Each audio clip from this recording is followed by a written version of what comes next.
All right. I think we're online now. Let's get going. Got one more stream to do before Eternal Weekend is upon us. I'm leaving tomorrow after work. And sorry, doing all things at once here. Yeah, I'm leaving tomorrow after work, flying to Pittsburgh for Eternal Weekend, so obviously no stream Friday. I'll be playing in the Vintage event then, and then be playing in the Legacy event Saturday. So this is our last stream with likely the 75 I'm going to be playing at Eternal Weekend. Like, might change a card or two, but definitely don't want to make any big drastic changes, especially not being able to really test them at all. And I'm pretty content with where my deck list is at right now. Kind of like the Remorseful Cleric hedge towards the Rise of Graveyard decks like 4-color Loam and Dredge right now. I feel okay in like my Miracles matchup. I haven't played against Grixis in a while online, but that matchup I imagine is still like not great, but like good, especially with the Howl Spirit Keeper in the main. It really like lets you win a lot of game ones that you otherwise shouldn't. Not even the second one is a little dicier, but I think I also need to hedge against Shadow, which I imagine will be a decent percentage of the room. Although maybe I'm supposed to like try to. I hate playing the try to guess the metagame game because I'm really bad at it, and it's also just like very hard to do, especially for a format that has as little paper tournaments as Legacy. Because I think this is all just like pure speculation. That like a lot of people in paper Legacy tend to just like play their deck, play the deck that they own because they like playing it, and they're not going to switch decks just based on like meta calls. So everyone that was playing Delver is still going to be playing Delver, even if Grixis Control looks better right now. Everyone playing Miracles is still going to be playing Miracles, and like so I don't expect to see huge amounts of Dredge. There's also like the price barrier for decks like 4-color Loam or green colorless 12 post. So like you just traditionally see less of those in tournaments. But I think so the people that will be on stuff like Dredge and 4-color Loam, these decks that have been like rising through the ranks online, I think the people that are on those decks will be doing well towards the latter half of the tournament. But I just don't think they're going to be out like in full force to the point where you have to like start prepping for them in a lot of numbers. So trying to hedge against a lot of the decks, expect to see like normal amounts of Delver, more than you see online, just because the online meta is weird and different. So expect to see Delver, expect to see like Eldrazi, Stompy / Post, expect to see a lot of Miracles, because people have been playing Miracles since the dawn of time. Anyway, enough about that. Just kind of rambling about things that end up not mattering. People will still be playing Grixis because they owned Check Pile before Deathrite got banned, and it was a pretty easy convert.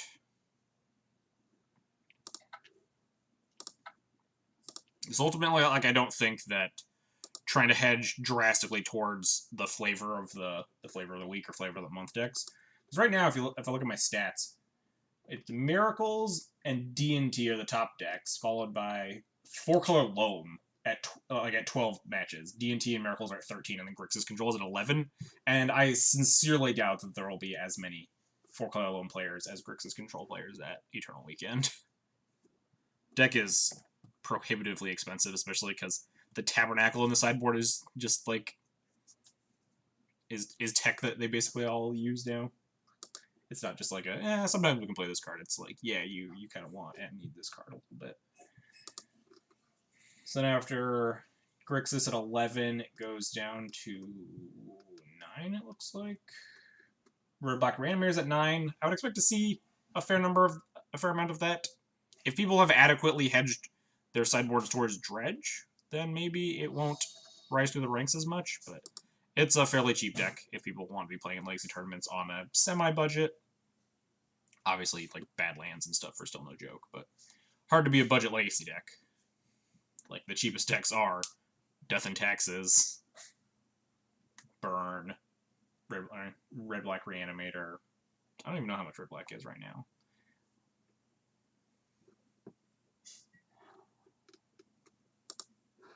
Alright. These hands used to scare me. Just like the oh, we're Stone Dead to combo hands, but there's just so much less combo online. Legacy is largely leaning towards a very fair meta game right now. So I think like just hands with vials and 2-drops are just solid. We have a lot of good tools here. If we're playing against like Storm or Sneak, we're probably hosed, but against Miracles or Maverick, I guess. But yeah, we're totally fine with this hand against something like Maverick. Ooh. Especially with that draw.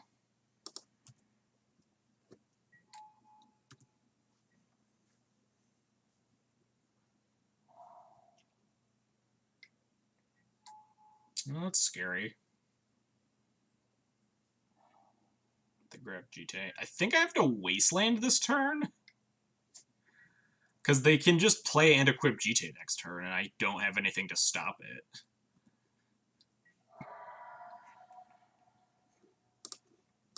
And then I can at least get Mom online, hopefully, if my opponent doesn't, like, plow it.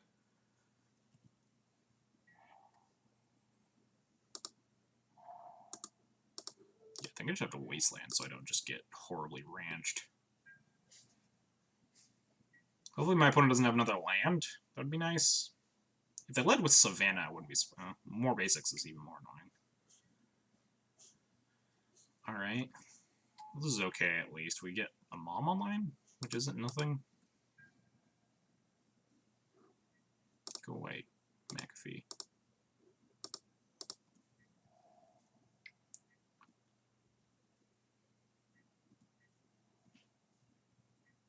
If they have like a plow in hand, though, they can just use the plow, tap down my Mom, and connect with the thing. Well, I guess that doesn't quite work because a lot of us don't Fortune Mystic too. Because we kind of just have to see.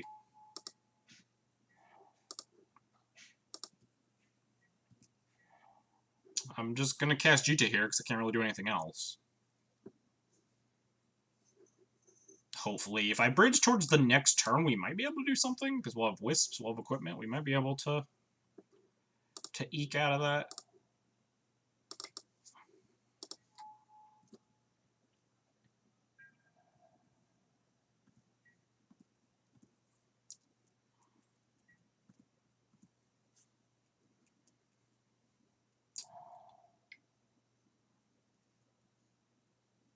What is this?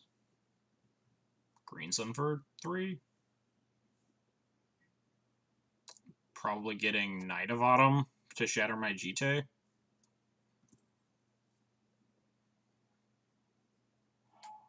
Yeah, unfortunate that we actually drew this Jite. Would have loved a tutor for it. Now I think I want sort of Fire and Ice because I have all these flyers that I can just start connecting. I don't think Banner Skull is going to do a lot on this board.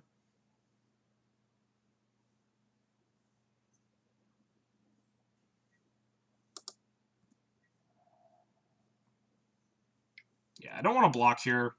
I'll take the 2 damage because my opponent has Knight up, so my opponent can like Knight into a White Source and plow. It's just not worth it. If they attack with Knight, then I can just snap block.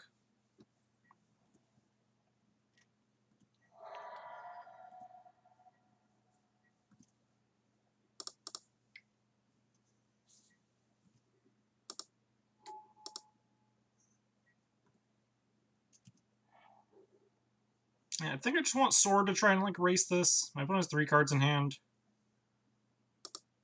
Yeah, that's probably the plan.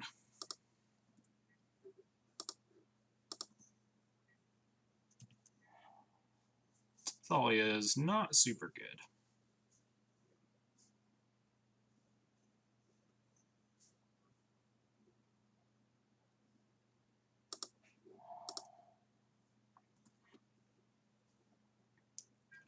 So we don't have to be scared of... I shouldn't have played that Wasteland, actually. I think I should have played around my opponent like Knighting for Mazavith. So I should have saved the Wasteland to protect it from theirs. That was not great. Opponent also just opted not to use their Knight. Kind of unusual.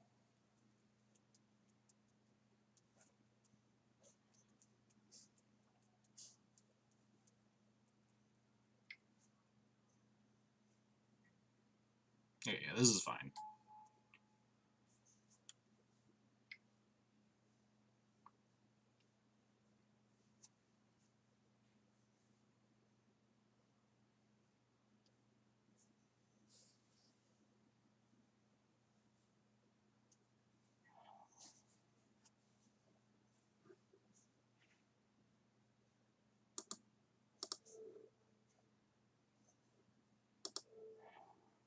take that Windswept Heath.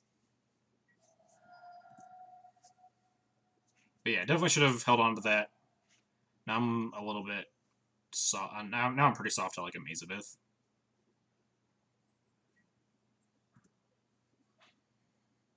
By them using the Wasteland there, they can't represent Plow anymore, which is really weird. Don't really know how I feel about that.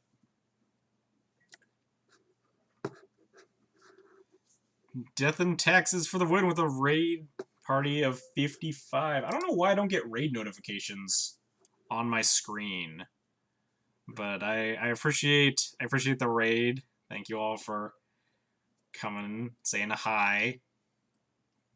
I don't know how to fix that, but yeah, like Streamlabs tells me I'm being raided. So does my chat box, but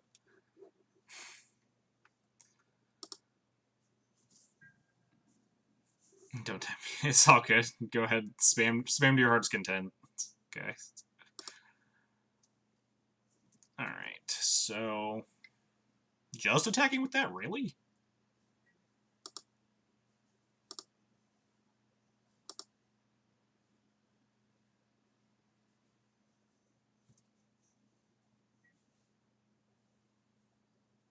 So my opponent still has like the knight up. I guess that's the plan. So we're gonna block with Mom, or block with Stoneforge, and then give it pro white.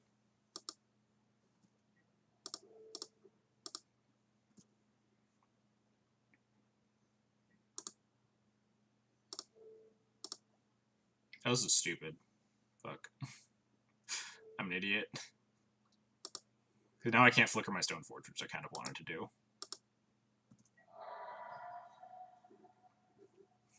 Hello, everybody. The art near my video feed is Spice. Which art?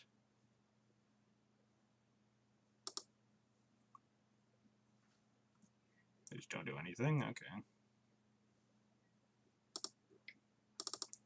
gonna flicker out their knight, so if they go get a Mazavith, then... Oh, the Thalia art? Oh, yeah. Is that another video? Oh, they are gonna do something.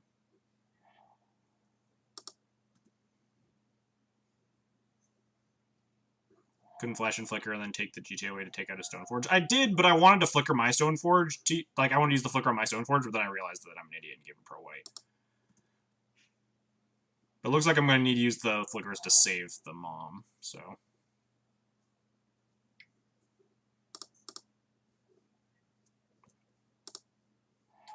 It does make my Mom summoning sick, though.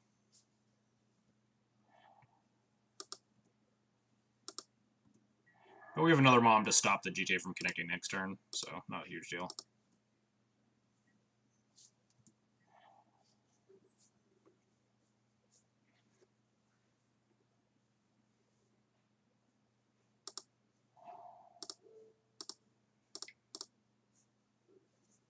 Knight's getting real large.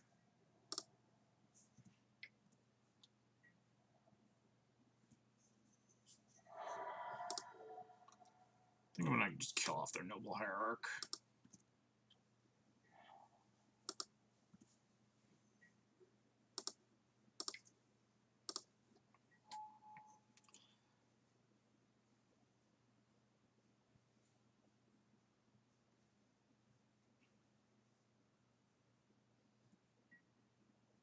Mom comes back.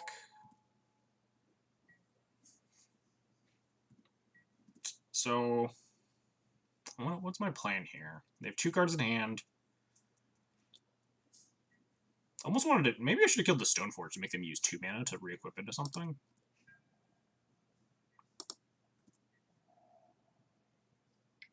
Oh, geez. Crunch time, I guess. I think we're gonna, like, just take a bunch here. I'm gonna block the Stoneforge with my Stoneforge, then Flicker Wisp it. So I'm gonna grab a Batterskull to try and start gaining some life. I think just taking 9 here is acceptable losses.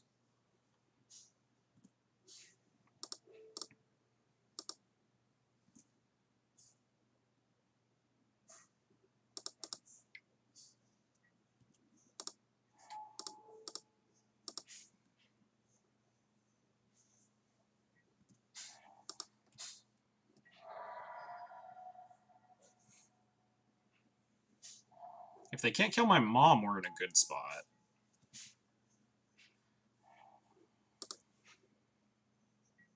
Yeah. Now we should be... Now we're hopefully okay.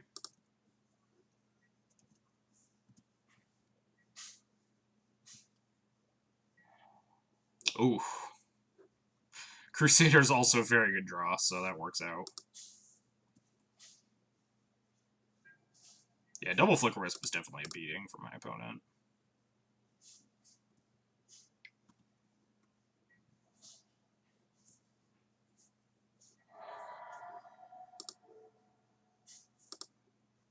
Just gonna kill their Stoneforge here.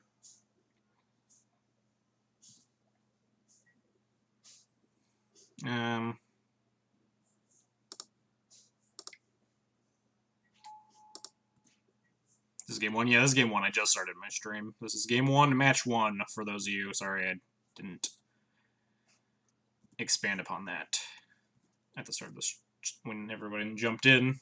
Those, yeah, opponent concedes. I was focusing in pretty hard on this game. Maverick matchups take a lot of brain power, a lot of like the trying to beat up a GT stuff. Can put a lot of stress on your brain. I don't hate Containment Priest here. I'm not sure if it's right. Let's see what's bad, I guess, first. Thalias are bad, and Sanctum Prelate is bad. Hallowed Spirit Keeper is pretty bad. How many cards am I bringing in? 7? I still need to cut 2 cards before I even bring in this Priest. I like Flyers in this matchup a lot. I like Ballista. I like Revoker. Yeah, I could buy Cutting Spirit Keeper. Do I want all these? Yeah, definitely.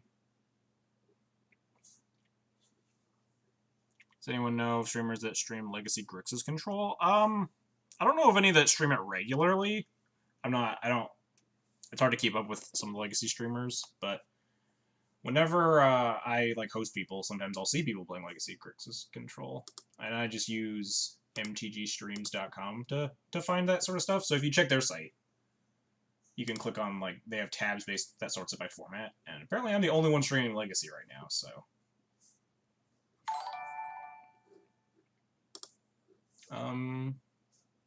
Oh, I missed a follow. I don't remember that one going off.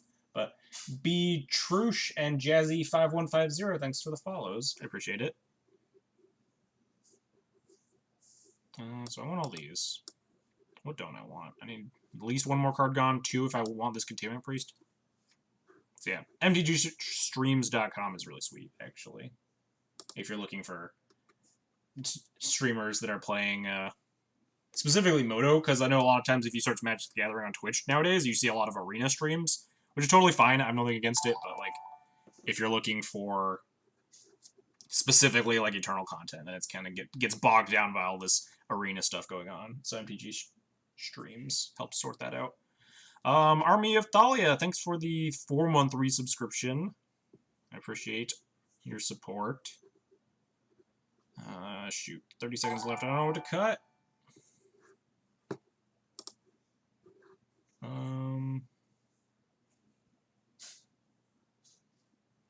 I really don't know what to cut, though.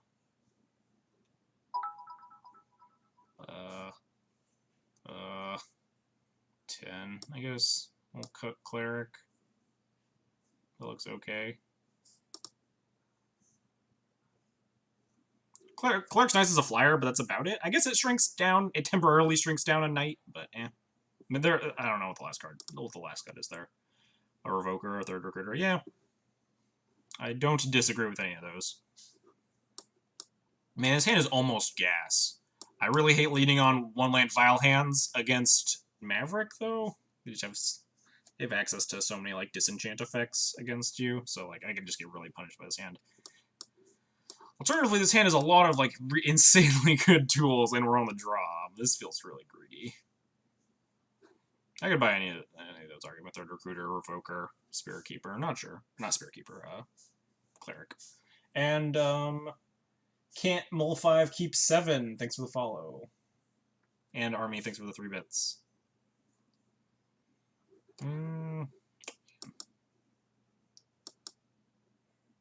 This hand is very tempting. I'm gonna mulligan it though. I love it. There we go. This hand is. I think I want to top this. We don't have a third land. Keep these matches go along. Think about the clock. Oh yeah, I'm just like slacking. The first match I always stream, I just like the Moto clock is totally out of my brain. I'm gonna keep this. This is kind of greedy, but the card is very good in this matchup. How do you feel about elves in the current meta? It's, I mean, as a D&D player, I hate it, which I guess it's okay. But I don't have any experience playing elves, so I don't know how its matchups are against like some of the best decks right now. Like, is it good against Dredge? Is it good against Grixis? Is it good against Miracles? Those are the questions I'd be asking myself against if I were like analyzing most decks. Ooh, the old turn 2 Aether Vial. Elves is basically a buy though. I do have a winning record against elves. I think I'm 60% in the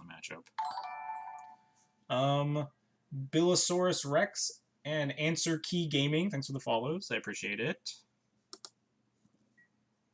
Don't love the path here, just because it actually ramps them, but I'm a Path a Knight if they play it.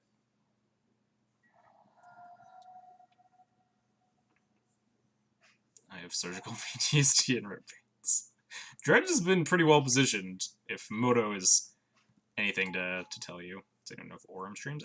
I don't know, actually. You can try to like search his name. A lot of people have the same Moto name as their Twitch name. I also know he's on Twitter, so if he's on Twitter, he might like post Twitch stuff, but I'm not sure. I'm gonna pat this. I hate ramping them, but Knight is horrifying. I'm just gonna cast a Wisp if I draw a land, which also blows, but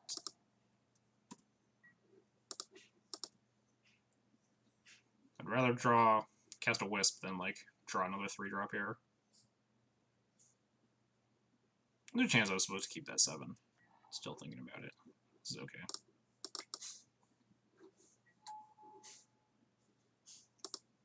Good Miracles matchup gets better with Sylvan main. I'm sure if you want to like know a bunch of stuff about elves, then Julian probably has a lot of like old elf streams and stuff. I guess we'll just grab GTA here. There's an Orem 67. They have no VODs or any information. Oh yeah, it might be just like an account that doesn't stream, just a person to be in chat. How stoked are you? I'm excited. I'm excited, and I started getting nervous. I was excited at the start of this week, and as the clock's been ticking down, I've been getting more and more nervous. What is this? I'm scared. Please don't hurt me. Oh, that's kind of scary. Well, hope to God we draw this third land. One time, no whammies.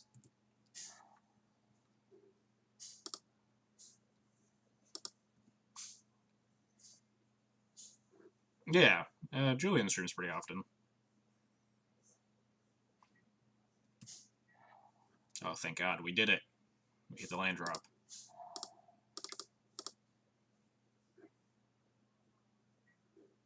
Goodbye, Gideon. Oh, nice. Yeah, be sure to come hang out if you get a chance.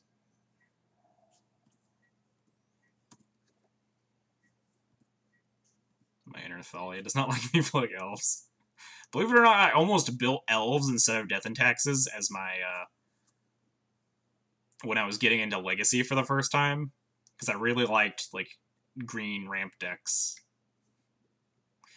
When my friend was trying to get me into Legacy. Oh, well, this is horrifying. I'm definitely going to block that. We can cast GTA and then we have a Flicker Wisp, so it's not horrible. We can kill the Knight ally here. Or next turn, so. But then I picked up Death and Taxes instead, and then I never looked back after that. Oh, crap. Nope, don't want to do that. There we go.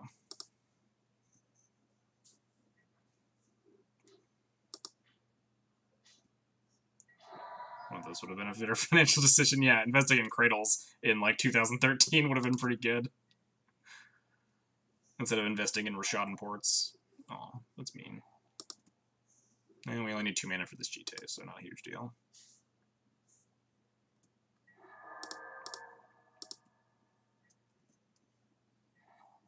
Well, hopefully they don't have a Shatter. Or Naturalize, I guess.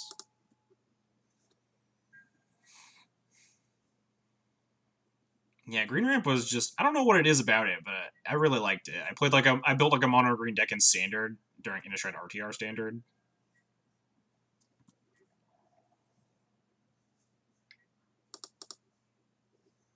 Feeling good luck return. Winding down for the night, but I'm good to see you, Phil. Sad you won't be going to Eternal Weekend, but maybe one day we'll cross paths. Someone in chat, let me look at Legacy deck. Well, as a D&T streamer, you should play D&T. Spanish Inquisition. So this is Green Sun for another Shatter. Because that'd be kind of mean. Yep.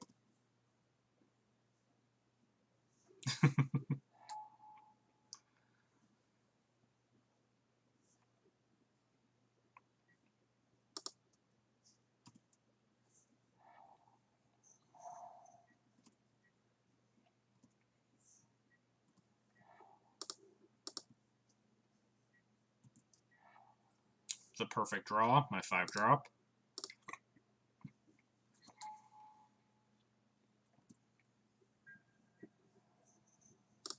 I'm gonna attack here.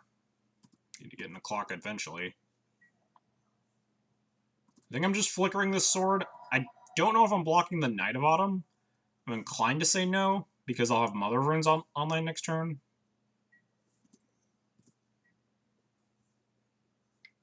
Any more? Do you have access to, like, most of the Legacy decks? Like, if you could, like, on a dime, just build, like, Grixis or Eldrazi Post or something? Or is there, like, is there a range to be considered?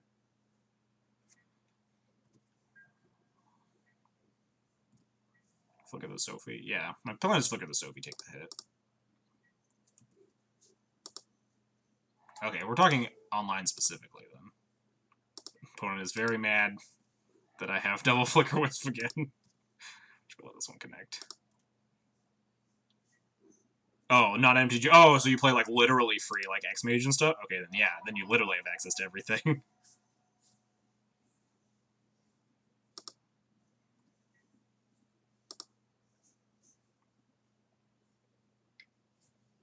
This is scary. Oh, well, that's horrifying.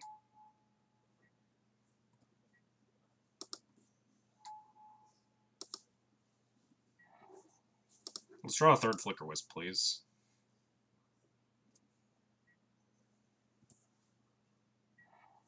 Oh, that's even better.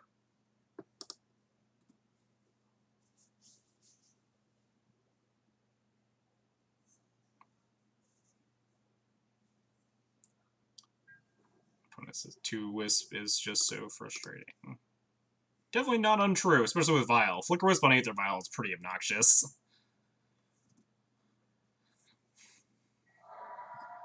Opponent has 2 Knights, which is also scary.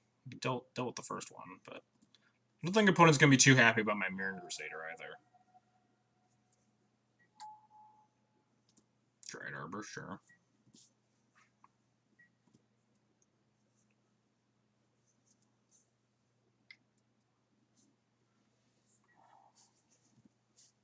Now I'm scared. What are they doing?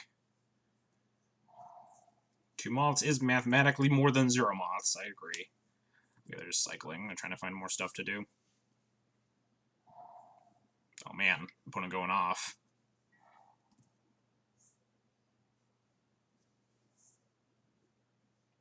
Well, we have lethal on the table. So if my opponent swings, I'm going to leave Mom active.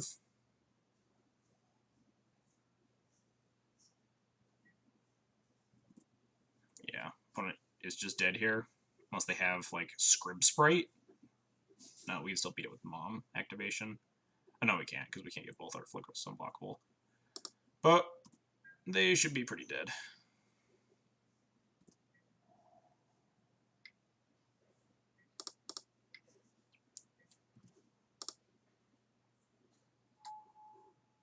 Get you.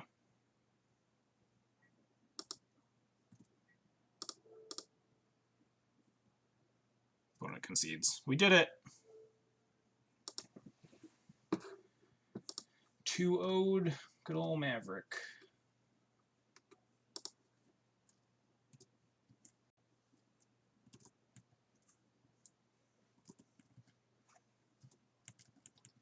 One game, 1 and 2. All right.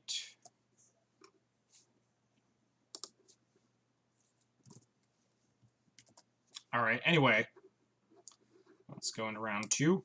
Thanks everybody for coming and hanging out. Thanks again to Phil for the raid. So I didn't really do this when the raid happened. Didn't really introduce myself because I was stressing about the game. But I am XJ on Twitch, Twitter, YouTube, whatever. If you like what you see here, we play a lot of Death and Taxes stuff, Legacy and Modern. I've not been doing Modern recently, but I'm going to be moving back to that a little bit in the future. But anyway, if you like what you see, drop me a follow if you like. Totally free. Helps you know when I'm going live, all that sort of stuff. Helps support the channel. Last X 3 days ago, Rogue Delver. Oh man! The tech that died off. I cut my second rest in peace too. This hand is just not good. This hand is just also not good. Hopefully my opponent won't be on to 6 here, or else we're in for a pretty bad beating. Nope, opponent kept 7. Alright, well, is this even keep... I mean, on a 5, I think I'm just keeping this in the blind on the play. Well, in the blind. Mongoose is like, damn, I suck. Oh, fuck off. Don't want this many Flicker Wisps.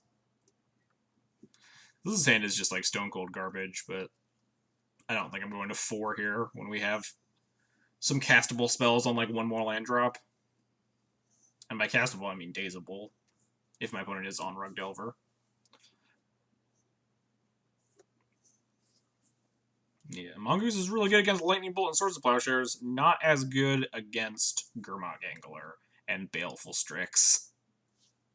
And True Name Nemesis.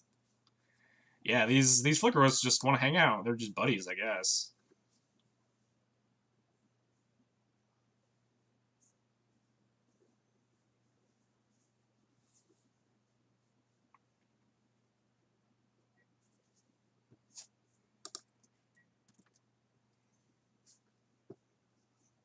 Please cast a Ponder. Cast a Ponder. I don't want to deal with, like, a threat on turn 1 with this hand. Just Ponder. Ooh, nothing. Even better. Fuck yeah.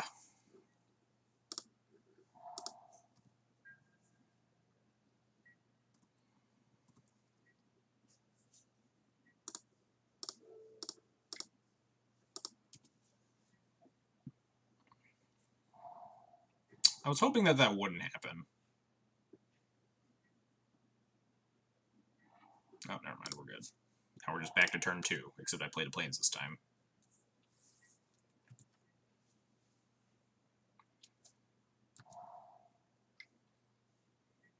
Well, at least Tarmogoyf's not huge yet. If I draw 2, I'm playing it instead of a 3. Play around Days, but well, that's okay.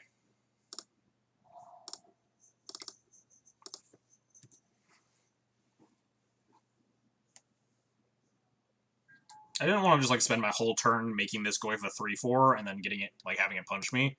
Next turn I'll probably play into a Daze if I don't draw a 4th land, but since we drew a 2-drop, I'd just rather play it and get it bolted. We have stuff like Recruiters and Wisps to play afterwards. Alright, well, not playing Aether Vow. I'd much rather play a 3 here.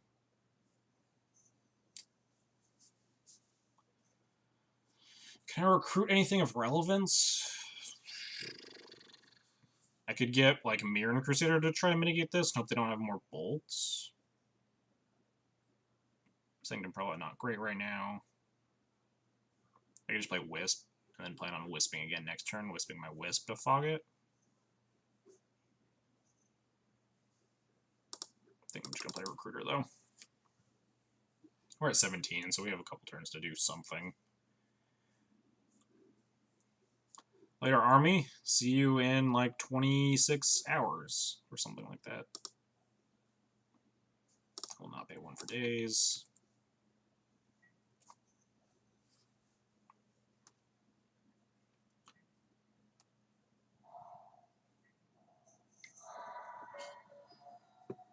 Stoneforge is interesting. I don't hate Stoneforge plus 8 Thermite here.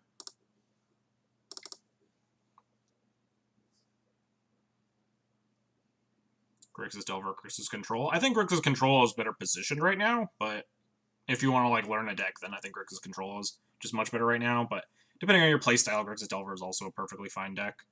Or if you, if you just like enjoy playing those types of strategies more. I think Grixis Control is overall the stronger deck. So what am I tutoring here? Oh, they're just gonna stifle. All right, nothing. Cool. That makes that decision easy. I'll just flicker this next turn, I guess, if it doesn't die. No, never mind.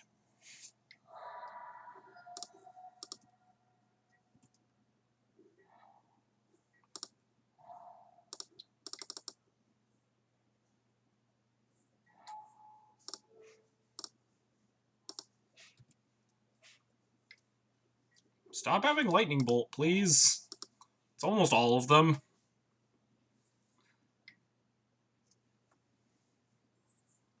So we find, like, another Stoneforge, a Recruiter of the Guard, a Swords to Plowshares. We do something. I think my opponent's deploying a second threat here, so...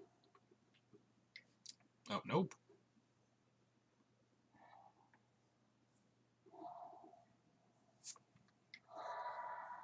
Definitely want to draw something soon.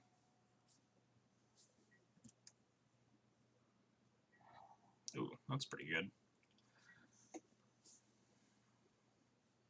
Notably, I would rather play around Spell Pierce right here than play around a second Daze, especially after my opponent, like, Brainstorm, Fetch, Pondered.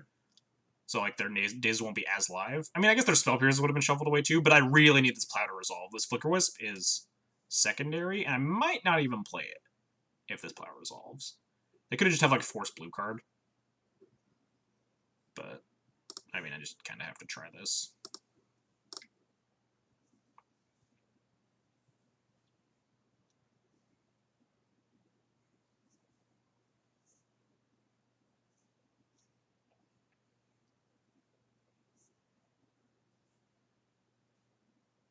I'm tempted to just not cast this Wisp into another Daze when I have this Vial taking up to 3 as well. They're at 23. I don't think I'm winning just by, like, putting a clock on the table. I think I'm just going to pass the turn. Try to do something else with this Wisp. Like if we draw a Recruiter or something.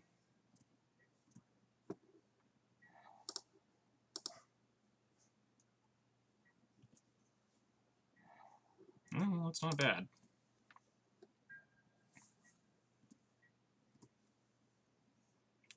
You start playing around Hardcast Force of Will at this point.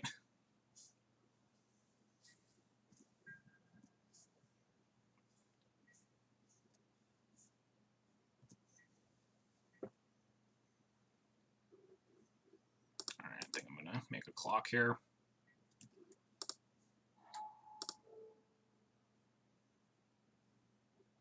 I'm going to flicker one of their lands. So they can't hardcast a Force of Will if I draw like a 2-drop that I want to cast. They could obviously just cast Removal Spell on my Wisp right now or something, but not going to be like playing around that anytime soon.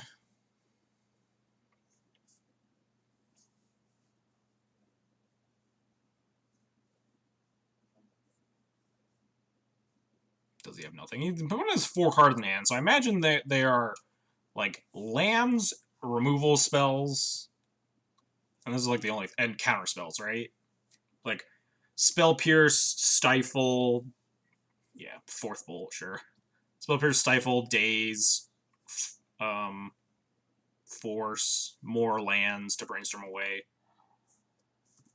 Those are like the most likely cards.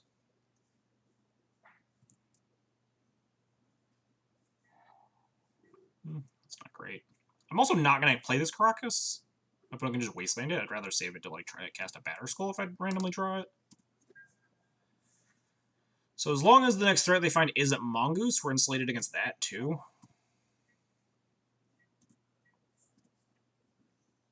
If it's Mongoose, we're pretty fucked.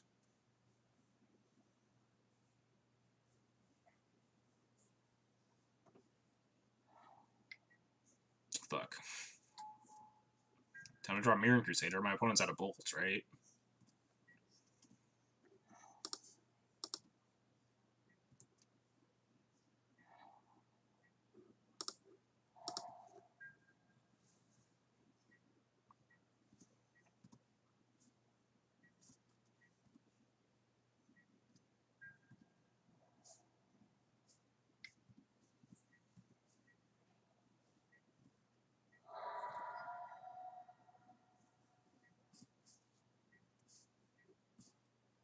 Really don't want to draw a 2, because my opponent's like pretty heavily representing Force of Will. Just as a dead card that they would definitely have. Would rather draw a 3-drop. Yes, like Flicker Wisp. And try to trade with their Goose. Don't know how well it's going to go, but I'm going to try. They're out of Lightning Bolts. They do play Dismember sometimes that they could use, but if they're on like Forked Bolts, that is at sorcery speed, so we're fine against that. I should have been stifle checking my opponent. Because now they might like stifle my Vial activation.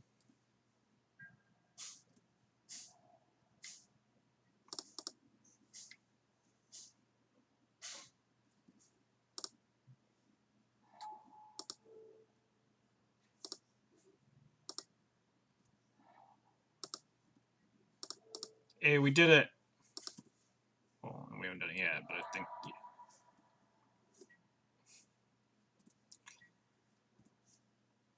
Yeah. Alright, we got the Mongoose off the table. We're at 4 life.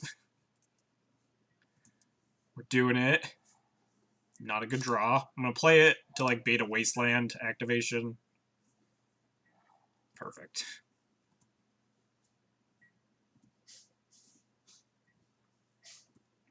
Because now they don't have Force of Will mana. Obviously, they could have a... No!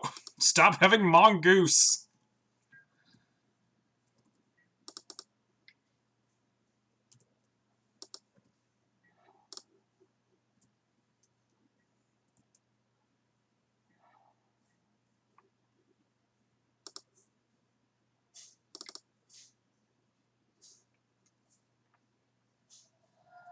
Yeah, I figured they had Force Will's blue card. Yeah, Force Pitch Daze.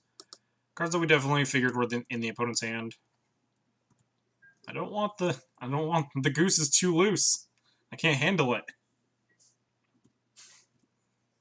Opponent has like a Forked Bolt or something. We are dead, in fact.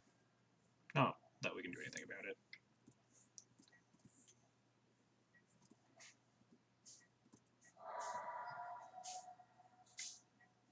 Stop drawing Mongoose! Fuck! I think we're just dead, right? Snapbolt would have been GG a long time ago. I guess we draw like the other Recruiter and like recruit a Mirror Crusader. And my opponent could have nothing in hand.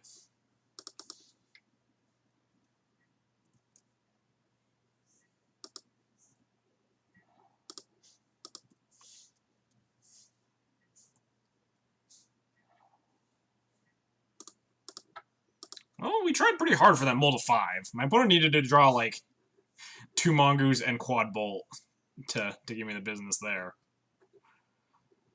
We definitely gave it the old college try.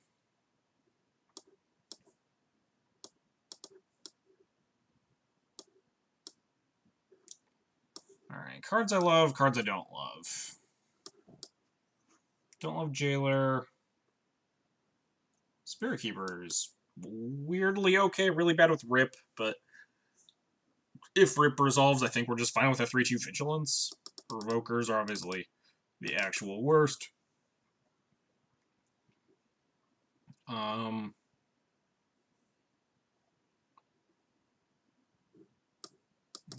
this stack. 3 more cards to cut. So cuttable cards include, I guess, just this pile, probably.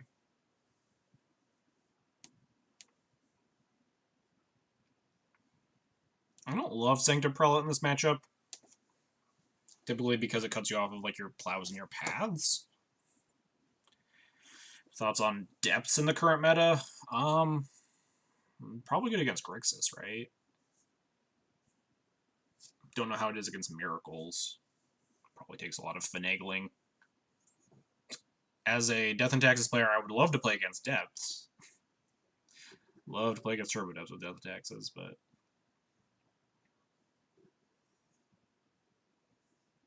yeah, Terminus sucks. Plows, like, you're not happy to see Plow either, because it's not like Miracles is gonna, like, 20 life is gonna make a huge difference.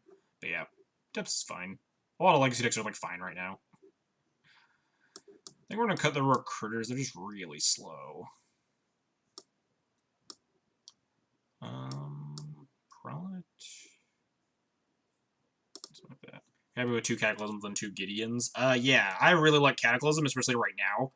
It's more powerful against, like, Grixis and Miracles, while it's not as versatile in, like, some of the more mid-rangey matchups. Like, you can't bring in Cataclysm against, Death Shadow and stuff. There are a lot more big mana decks coming around right now, especially, like, Eldrazi Post and,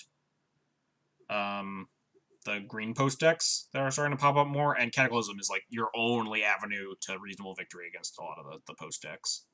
Just because they have so much mana. Even like, I meant like the deck Turbo Depths, not specifically like the card Dark Depths. But I do find the Lands matchup pretty enjoyable. Oh, I was supposed to cut Walking Ballista, I think. This card kind of sucks in this matchup. Wow, all 3 of our equipment. Do we get a prize of some sort? Oh, fuck me, I guess. Delver can commonly port out days on the draw, so I don't hate this hand. I definitely don't love it, but I think on a 6 I'm keeping this.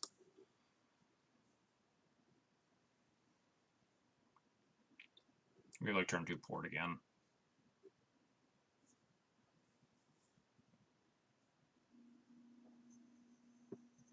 Hopefully we can scry a 2 to the top, or scry a removal spell to the top.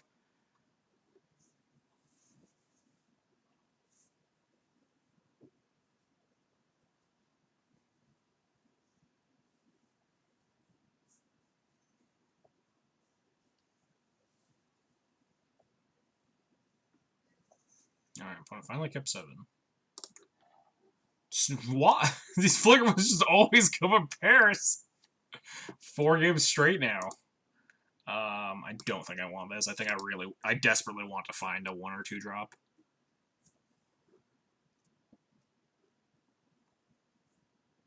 I don't think like mono 3 drops is gonna win me this game. Can you let me get in my upkeep, opponent? I'm gonna play Plains and pass the turn. Just, I guess I should be less. What's the word? I should cut people some slack if there are like intermediate pauses throughout games right today, because there are a lot of people that are at home playing Moto that also need to answer the door and like give little kids candy for Halloween.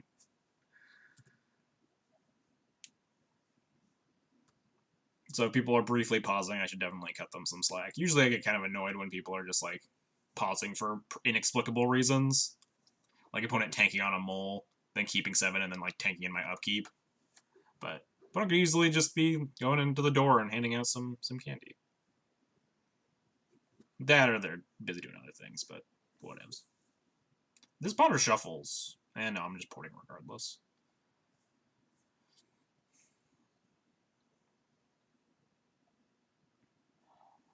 It did shuffle, which is what I like to see. Sometimes you can just manage to nail them out.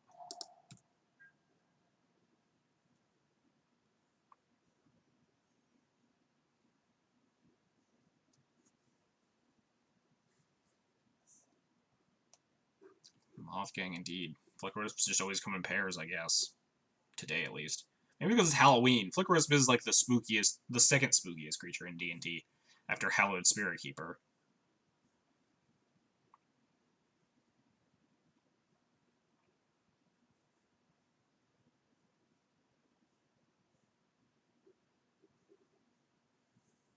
Now we wait for the opponent to come back. Go. Tap that trop. When your league and dog wants pets and is found it. That happens too. Man, I really want to wasteland this trop and keep porting and see what happens. My opponent could have like stifle for my wasteland, which would be pretty obnoxious. Germ token? Well, that's pretty good. Germ token is pretty spooky. We have I get remorseful cleric. No. Alright, there are some other contenders. It's not just like easy flicker wisp. We have a literal ghost in the deck right now.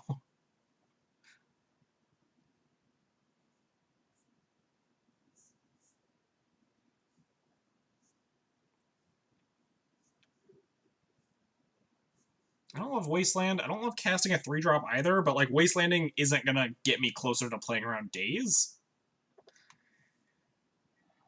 I guess if I Wasteland in their upkeep, right? To play around Stifle the most.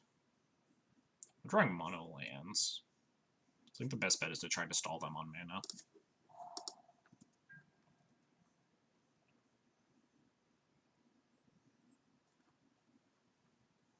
Notably, they haven't played a single fetch. It has just been trop. So I'm trying to half sense, half hope that they're having a little bit of mana troubles and that we can slow them down.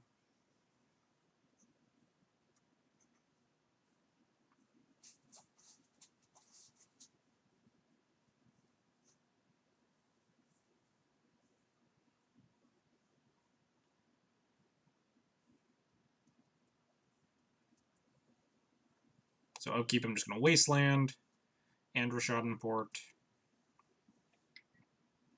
Oh, now I'm just going to Wasteland now.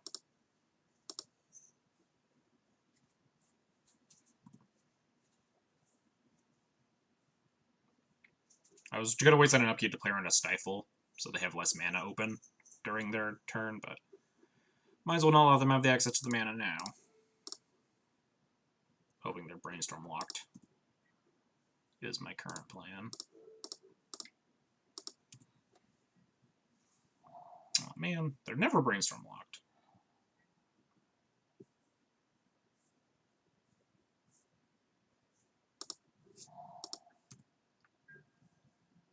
I think we're going to keep both playing around a Daze and also just like trying to tax my opponent from doing things. My opponent doesn't have a 1-mana spell to cast here, so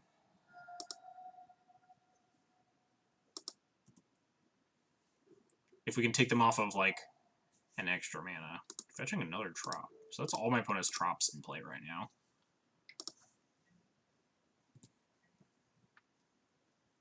Bleh. Now they have 2 lands. It's gonna be like a goof. Yield Tarmagoose. Yep. Alright, multiple Crusaders to fight off the Goyf. I am going to lead with Flicker Wisp to try to bait out bolts, and also so I can continue porting my opponent.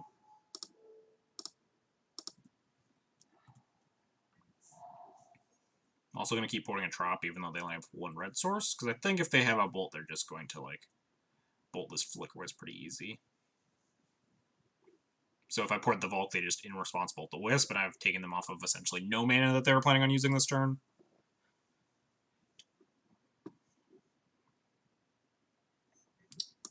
So I'd much rather tax their mana that they might be using to cast other spells.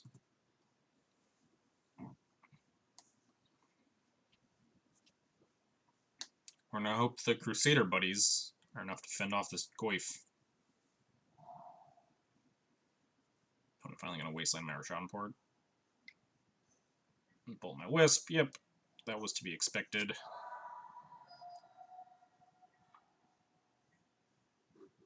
Alright, later, Potentia. I'm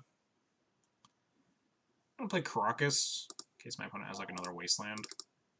So now we have 2 Caracas, which isn't super great. Just hope to God my opponent doesn't have more bolts. Please, no more bolts.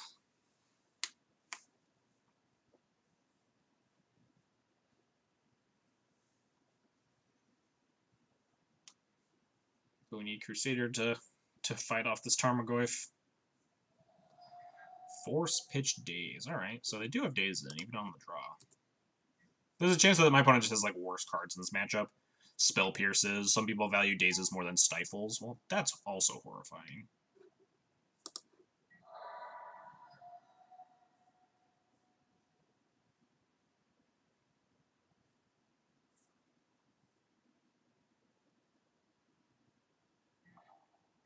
Right on time, rest in peace.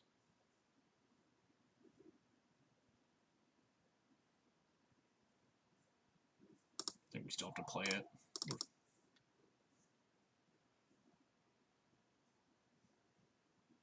We still need an answer to this Cryptic Serpent, but we have 8 of those in the deck right now. 8, like, immediate answers. Oh, wow, they just have another Force Pitch Force. Well, hopefully the last card isn't Daze or Lightning Bolt.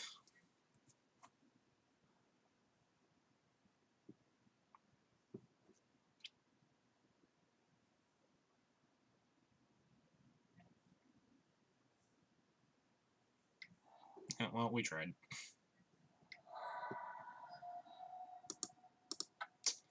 Hard to beat getting, like, quote-unquote Delvered there, and our mulligans were pretty weak. This is generally a good matchup, but you can lose good matchups, you can win bad ones. The nature of Magic, for sure. We had some pretty unexciting mulligans in my opponent with, like, double Force, double Bolt to... Yeah, exactly. Rug Gun and Rug. A lot of decks will die to your opponent playing a threat and then countering or killing your next 4 attempts to stop that threat. That's how Delver operates, especially Rug. Like, Rug is built around the Protect the Queen plan.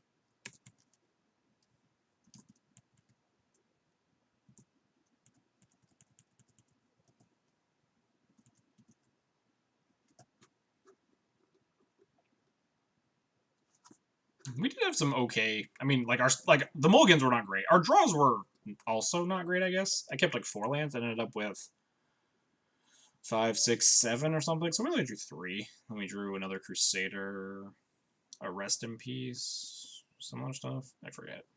Our draws weren't great. They definitely weren't horrible, but they were not going to beat Force, Bolt, Bolt, Tarmogoyf. Especially with our like very poor mulligans of mono 3 drops and lands.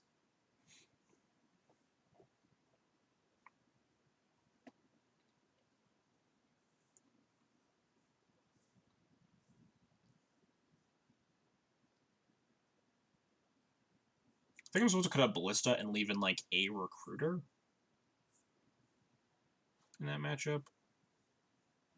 Ballista definitely not excellent. It only really answers their Delvers. You're not going to Ballista down a Tarmogoyf.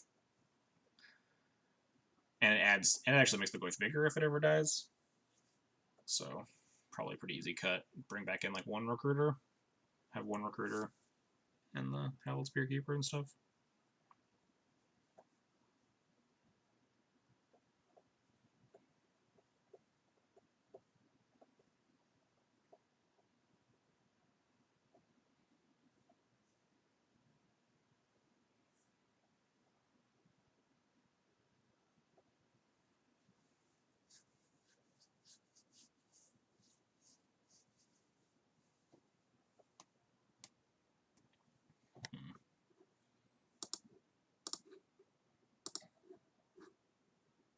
Thinking about my like Rug sideboarding.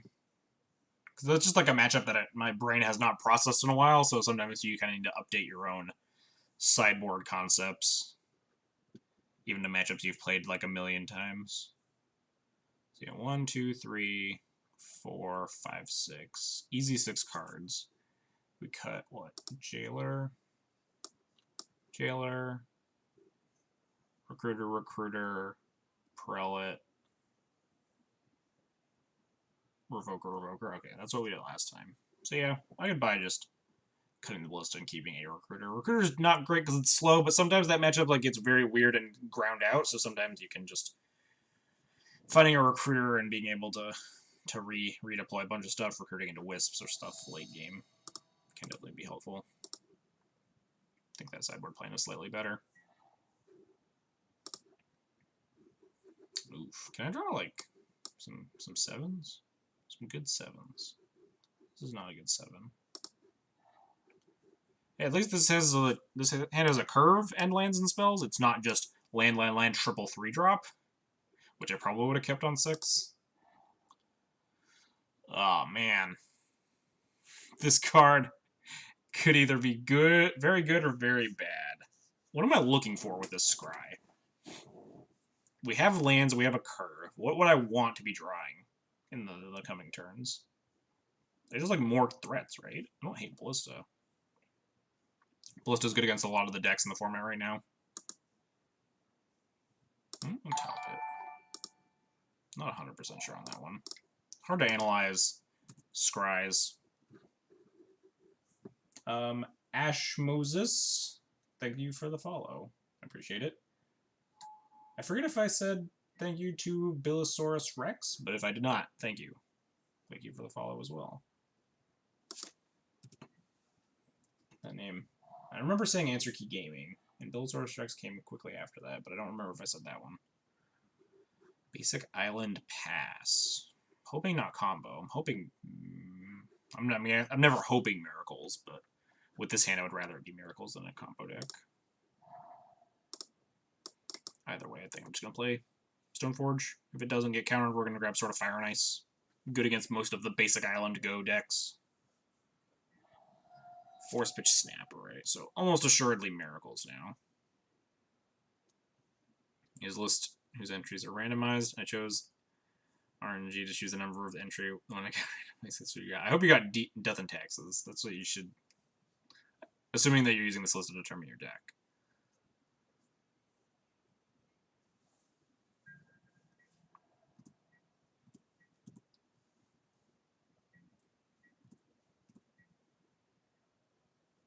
I tried. So probably just Wisping here? No, I'm going to Crusade. Just a better clock.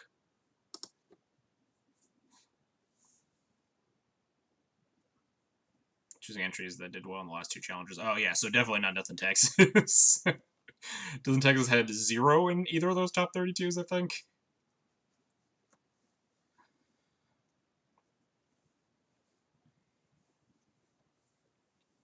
Hey, Grixis Control, it's calling you. It's a good deck, for sure. I don't like that pause. Makes me feel like my opponent had a counterspell, but didn't want to use it. So they're planning on, like, Terminusing me in a couple turns. Are they even miracles? It's like miracles that can't find a fetch land.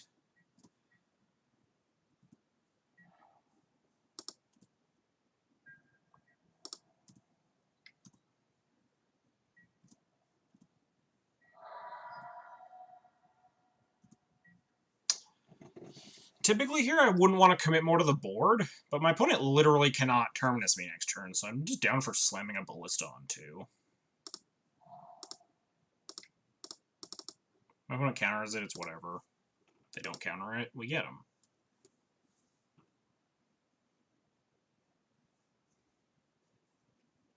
Substantially ups our clock. It lets me use my mana later. If I if I don't want to deploy more threats into this board, like if they play a white source next turn, then we're able to just like pump Ballista, jam. Don't know what their plan with this is. Wait, they're not High Tide. They forced pitch Snap, so I guess they technically could have been, because sometimes they play Snap in that deck, like a Reset Tide, but I assume this is just miracles that you cannot for the life of it find a blue, or cannot find a white source to save its life. I'm just gonna likely pump Ballista, hit Jace with Ballista, and hit my opponent's face with Crusader.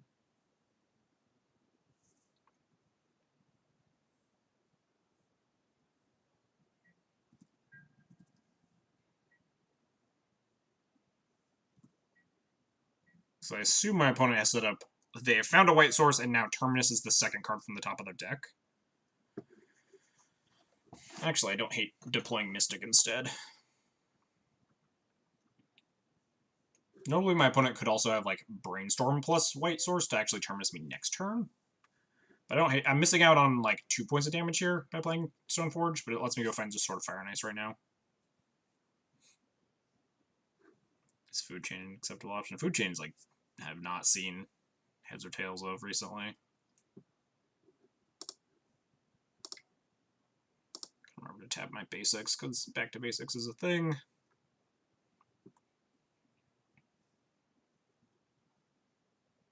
Because if my opponent doesn't have, like, Brainstorm into the Terminus next turn, on my turn, then I'm just going to murder them with Crusader Sword.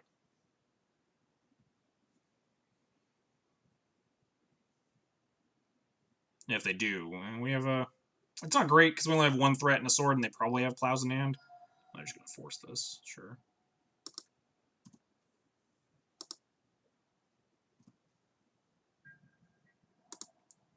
Attack Jace, attack your face.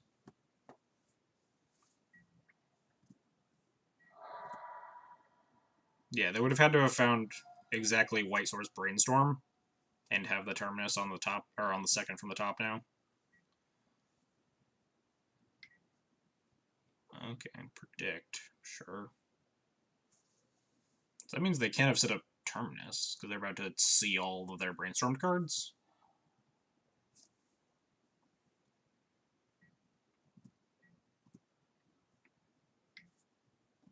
So we have 4, 5, 6, 7, 8, 9, 10. We don't quite have lethal on board. Put you in Discord is decidedly barren. I don't doubt it. That deck lost a lot of traction with the Deathrite ban. Does not shuffle off the Ponder and plays a Plains. Okay, so they can Brainstorm Terminus me if they want, or just Terminus me next turn.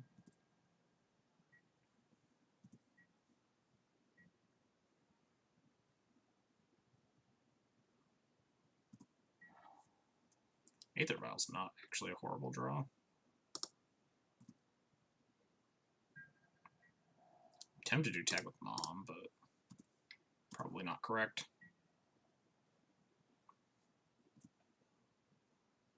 Really nice if I draw a Source of Ushers, actually. I'd rather deploy the Aether Vial than get in that extra 2 damage, I think.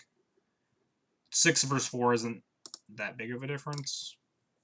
I mean, it's, like, kind of big, but if the Split Cards can limp me across the finish line, then it doesn't matter.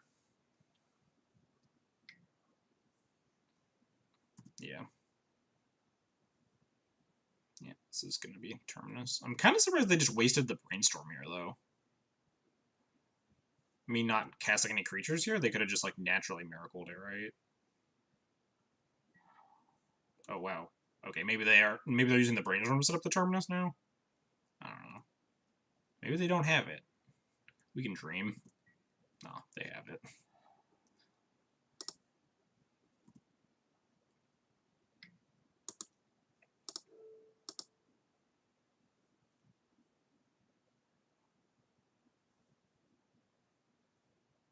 Do I want this Ballista back in my deck? Probably not, rather than be at 4.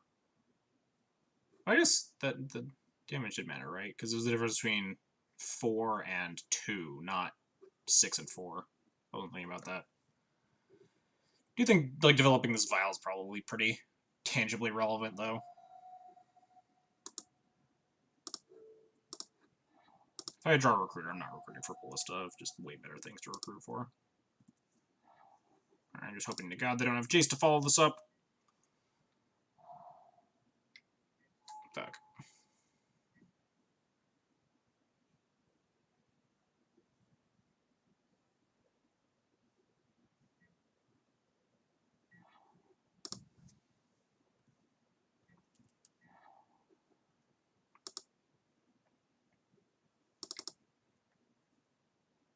Just gonna Flicker with my Caracas, so I can keep trying to play around back to basics.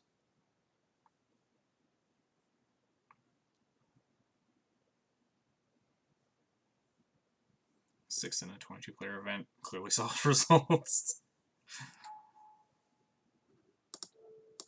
I mean, it's definitely a pretty fringe deck nowadays.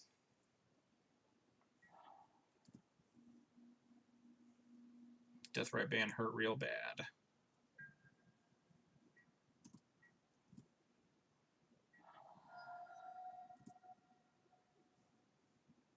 Fetch another. Yep. Fetch another Plains. Yep. Alright, well, we have this Mother of Runes. It's our only plan. Mother of Runes, top deck, third Stoneforge Mystic. And also accept Caracas, because Caracas Thalia is really good. Would also just accept Recruiter of the Guard. Sanctum Prelate. We got a lot of reasonable options. But this Jace is going to bury me pretty quick if I can't find something. Which is a shame, because my opponent just had, like, the dopiest hand of all time.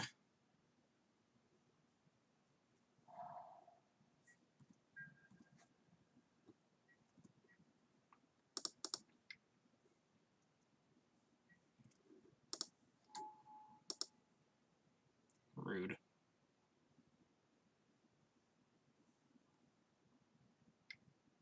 Snap Plow. So we've been through 2 snaps. This is a 3rd snap.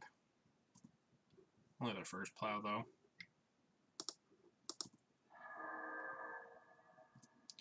Draw, like, Thalia, Recruiter. Basic Plains, a good one.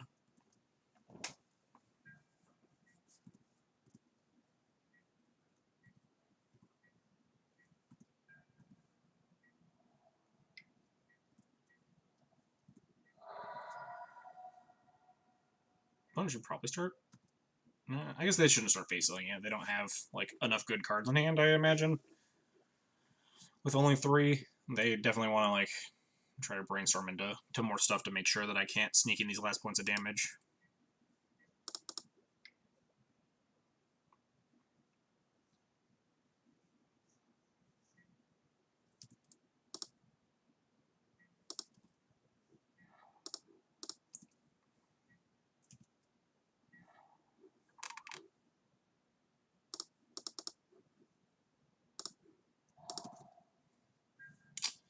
Might be dead here.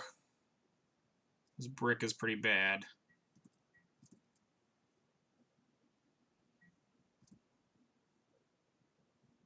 Yeah, another face sealing.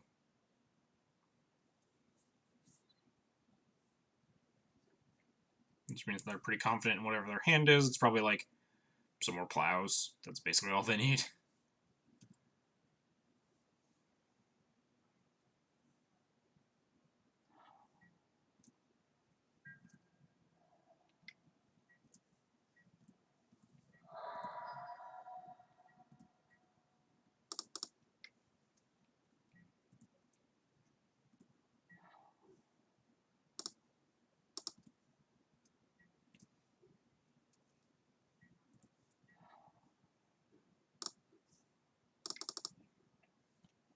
We're trying. Still not good, but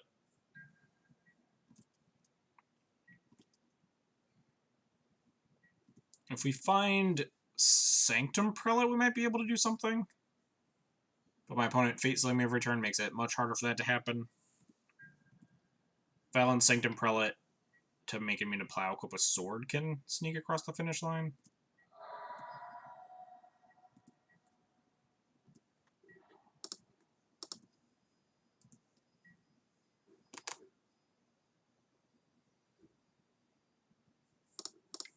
I'm gonna play this file though. It's relevant if we ever find like a 2. Make sure it's not doesn't get countered. And then we can put it in at end steps so they can't like Jace minus it. Keep putting stuff to the bottom. I do not want to see putting things to the top. Okay. 3 straight bottoms. So hopefully we can find an actual thing this time.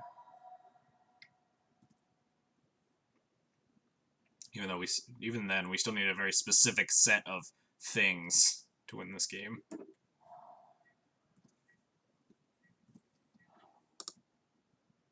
think just finding a Sanctum Prelate might be able to sneak this.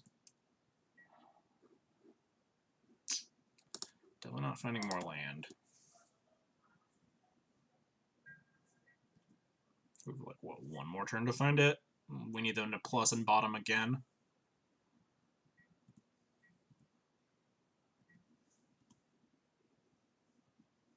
Yeah, too lazy for Aether Vial activate on end step equity. Just gonna F6.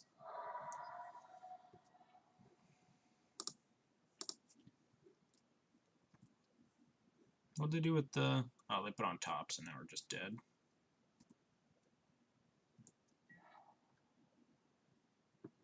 Indeed. Because we could draw, like, Flicker Wisp. We could plus again, put it to the bottom, we could top deck a Wisp.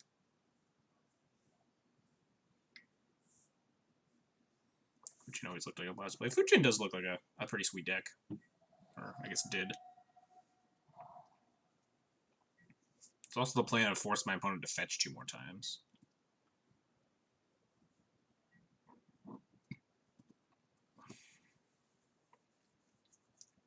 They put on top, so we are probably dead.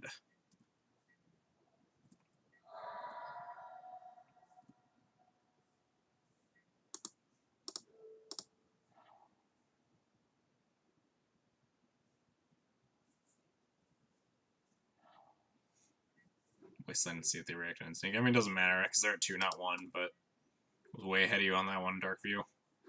What's up, Lasco? Getting ranched by Miracles over here. Solid.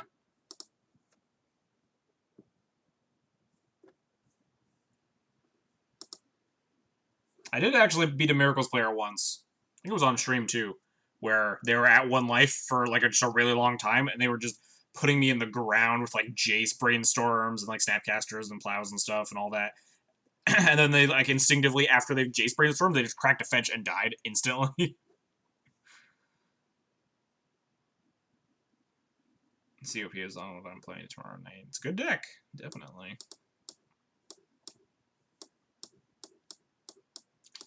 8 cards. Cut 8 1-drops. Is Crusader, now that the Crusader's on the board, is a Crusader a better consideration than something? Probably better than Hallowed Spirit Keeper.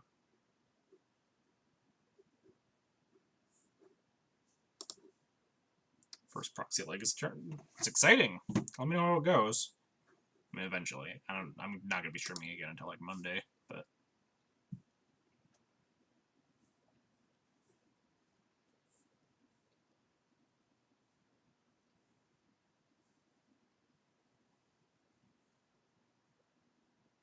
Yeah, Mirror Crusader not great without its buddy Sword of War and Peace, but it's probably just a better beater than Hallowed Spirit Keeper is, just because it still is really good with Sword of Fire and Ice, or it's okay with GTA. Eternal Weekend last weekend, this weekend. It is this weekend. I am flying to Pittsburgh tomorrow after work, Glasgow. Playing in Vintage on Friday, Legacy on Saturday, and whatever formats that I do well in on Sunday. Would love to play first. Oof. I think this hand is keepable. Like, double Aether Vial is really good. If we find a second land, we can Chalice on one. We have, like, multiple things to vial in. I'm not positive this hand is keepable, but I don't hate it. GTA is, like, pretty rancid, though. 7 Wonder Sunday, when else scrub out. Even a double top 8. I'm gonna do my best. It'd be really sweet if I double top 8'd. I don't have high expectations for my Vintage record, though. Although, considering my results, I guess I do, because I've 4-1 3 times. It's gonna be great at drawing lines. I'm really good at drawing 7s today. I don't know what it is, but just like the best opening 7s. Just never need to mulligan with this. Or is that one? Can't mull 5. Keep if you keep 7. Followed me at close to the start of the stream. Maybe that was the curse. I just I can't keep 7s because they're all just unkeepable. I don't hate this though. I'm here for the Hero Blade Hold Out and Overcome. You can donate for it all the time if you want to. I'm going to keep this hand. I'm lazy. I also kind of want to see if it works out. It has some decent tools.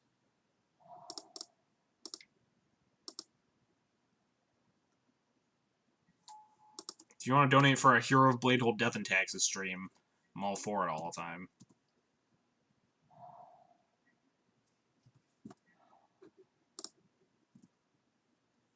Top deck, land. Nope. 2 Vowels, 2-drop. I don't know if Revoke is a great 2-drop, but... Oh, I guess Chalice and Stoneforge. Chalice is... That makes sense, I suppose.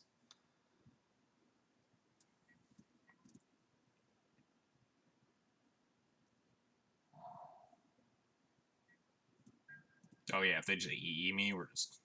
Anyway, at least we get like a Revoker to desperately try to stop an EE.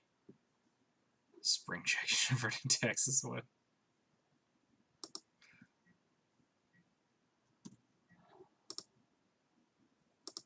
I think if I'm playing Hero of Bladehold, I'm playing Ancient Tombs in my deck. Just like trying to make that card work as best as possible. My opponent has like Containment Priest here. That'd be pretty bad for me. Oh no!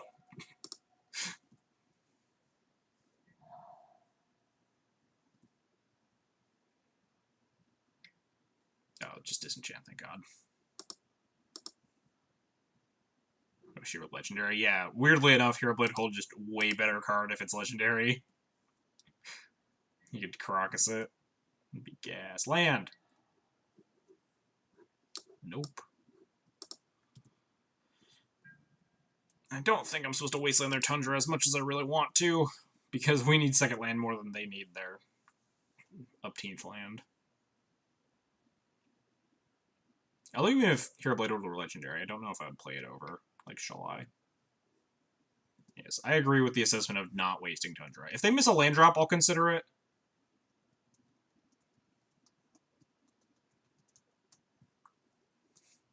Really good at predicting exactly what Dark Hue is going to tell me right before he says it.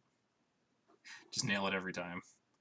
Oh man, my opponent missing a land drop? I really want to draw Chalice on one, so then I really want to draw a land, so then I can fire off this Wasteland. But I imagine this Portent's going to hit them a land drop. Did they shuffle? They did not shuffle. I think they should have Portented us. That's kind of fair, but I think they just wanted to find a land here. So they did not shuffle, which means they're going to find their land, so I don't love wastelanding them. Land, please! Not nothing. Yeah, it has been a running thing today.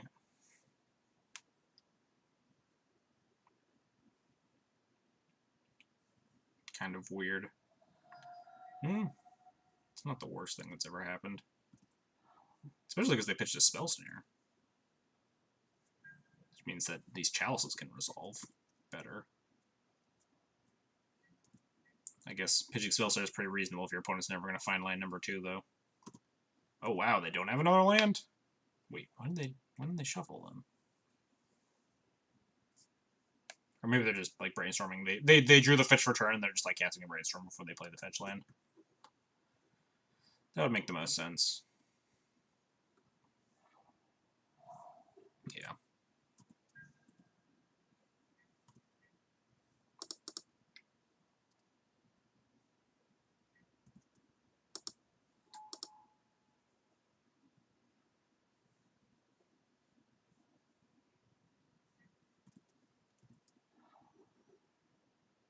I'm just gonna grab Sword here. We have another one to go grab the Batterskull anyway, so it's not a huge deal what I grab. And eventually down the line, after I get Chalice on one in play, I'd rather just like try to put in a Sword than put in a Batterskull, I think.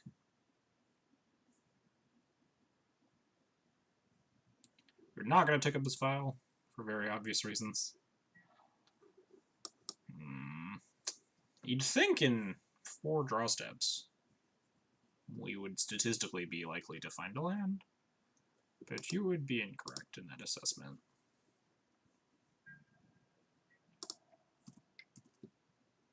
We did find 3 Aether Vials, though. My opponent has only answered 2 of them. My opponent, like, taps out for Jace here. Just, that would be the most wonderful turn. Really hope they just go land 4, slam Jace, please. This is a 24 land. Now we're on 23. Slam Jace. Damn. Wait, we are on 23 land. But, like, that is a kind of negligible difference in terms of missing your land drop for 4 turns. Just on the bad end of variance. Gonna keep leaving this file on 2 for 1 more turn. Hey, we did it!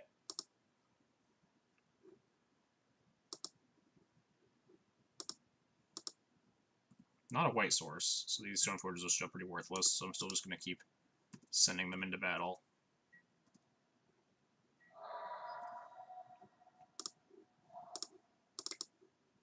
Go, Chalice. I only have one more 1-drop in my whole deck. Yeah. Counterspells make sense, for sure.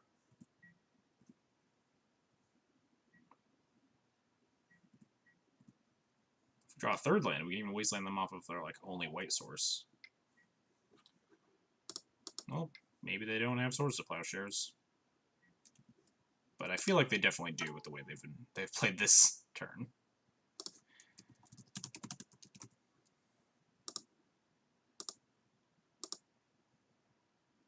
Shocker.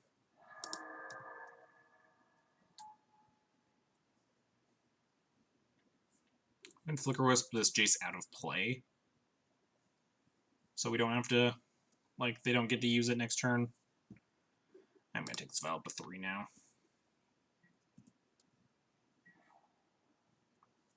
Really want to wasteland this Tundra, but again, getting this challenge down is just more relevant, I think.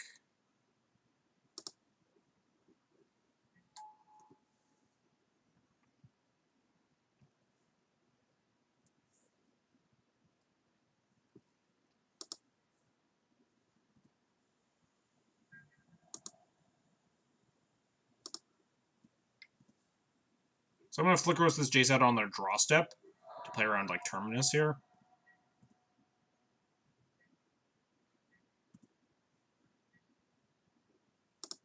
Not Terminus, okay.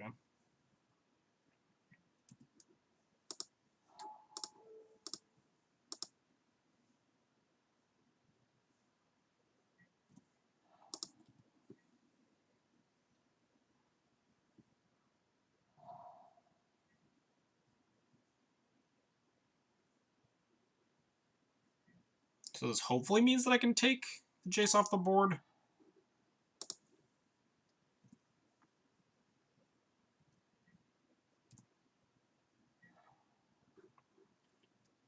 Like, actually drew a white source, God forbid.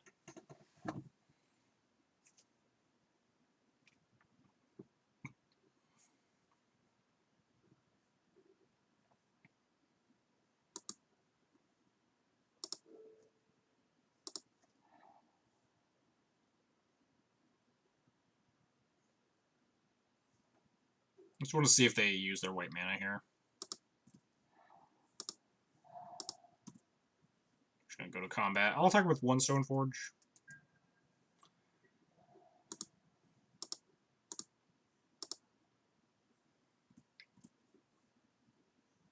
Hopefully they don't have a way to answer my Wisp.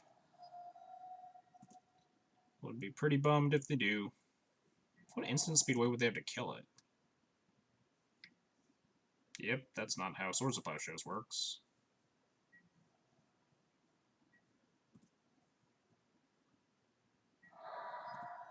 Hey, we did it! Alright, and they're drawing blind too, so less of a chance of getting Terminus there.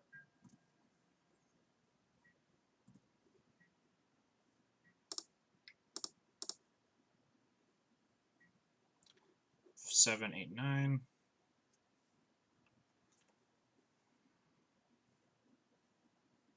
I kind of want to put in Batterskull just so I can, like, leave back a threat. Rather than, like, just go for super lethal with Crusader Sword. But what could they do? They'd have to, like, blind Terminus me here.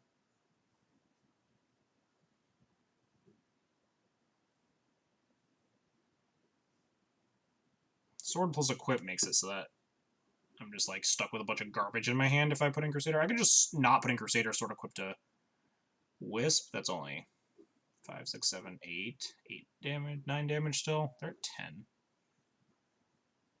I think I just need to go in. Like, they probably don't have a lot. I think Batterskull is my choice.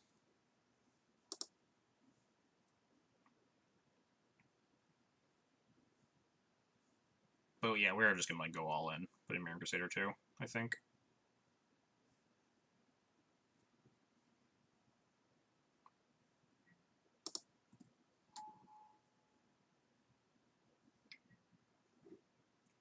Predict target me. Oh man. Also, they can't draw to Terminus here, because this is still their turn, so sure. See if they name basic planes and hit.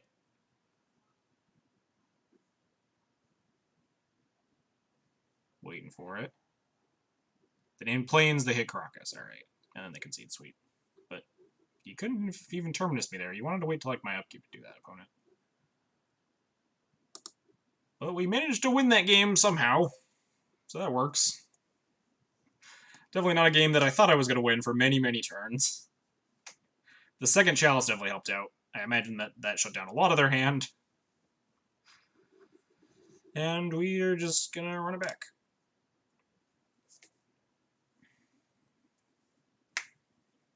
GTA not... I definitely don't love GTA in this matchup, but I like having a critical mass of Stoneforge Mystics to find your more relevant equipment, and having 4 Stoneforges and 2 equipment is generally not great, just because you can draw dead Stoneforges pretty easily. Oof, this hand. I'm not sure what I want to do with this hand. Anyway, I think I'm keeping, but it's not great. Let's draw Vial on turn 1, please. Anyway, what was I saying? I've already forgotten. Anyway, this hand has, like, Relic Ward's not a good card, but, like, Recruiter and Judgment are both really good cards. Can't cast Relic Ward or Council's Judgment yet, but you have, like, ports to slow them down. I'm gonna keep this hand. Partially because I just, like, don't want them all to 6 more.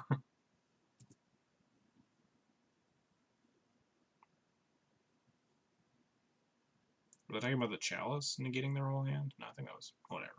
Forget I said things. Don't worry about it, chat.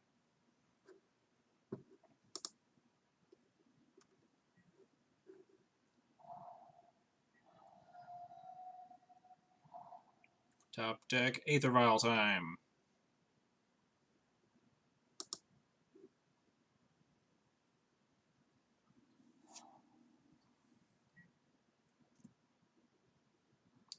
Aether Vial, go! Hey, we did it! I willed it into existence with my D&T powers. This is how you play D&T correctly. Oh, well, they forced it, which is not great, but whatever. That's how you play D&T. You have to always have Vial in your opener, and if you don't, and you're on the draw, you'll top deck Vial. It's the sign of a good Death and Taxes player. You always shuffle your Vial to the top of your deck. Don't do that. I don't condone cheating. But it's a nice goof that D&T players often make, because when you top deck Vial like that, it's real good.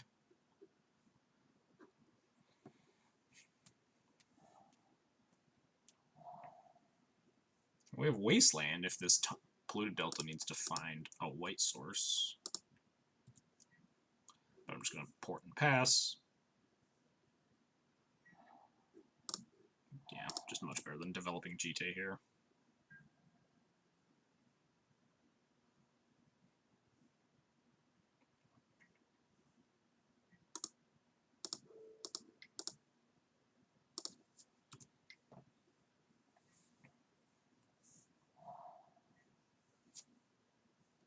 It's like Natron when you only have 2 Tron pieces. Yeah, exactly.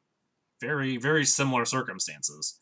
The good Tron players will keep 2 Tron lands and then always draw the 3rd one by turn 3.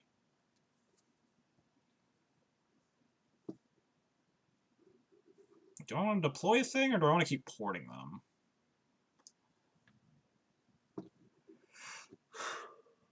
them?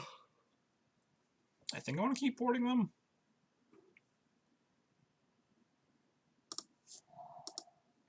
I'm going to hide my Wasteland in case they want to like fetch for another white source for some reason. So this line is bad if they have 4th land and back to basics.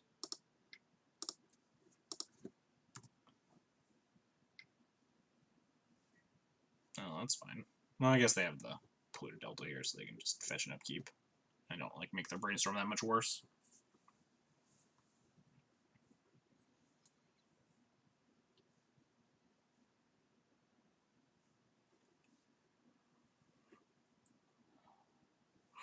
Yeah.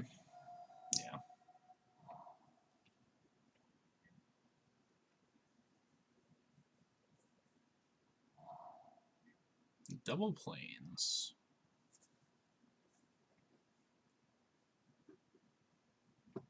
They have 4 cards in hand. What's my plan if they Jace? Like, lose? We have Council's Judgment, so we're not just dead to Jace. I don't hate just Stoneforge plus single porting. If they Jace, they tap out, and they need a second Force of Will to back up their Council's Judgment.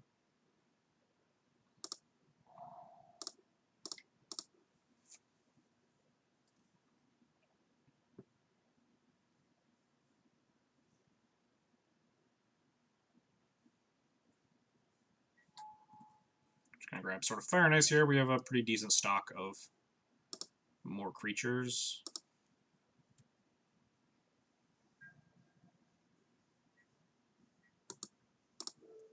Sucks that we keep drawing this GT. Oh, I was talking. That's what I was talking about. It's sort of. I was talking about like GJ not being good in this matchup, but still being like acceptable. I remember now.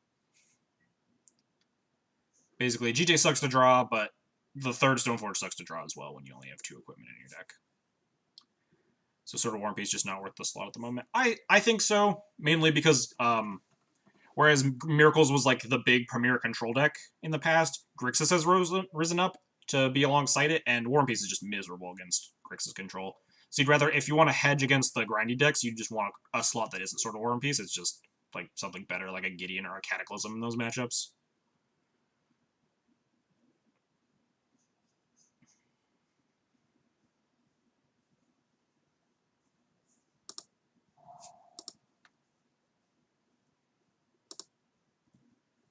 My opponent is stuck on lands. I'm going to put in the sword this turn, rather than like double boarding them, though. I wouldn't be surprised if there was a Jace in their hand, but again, we can beat a Jace pretty handedly.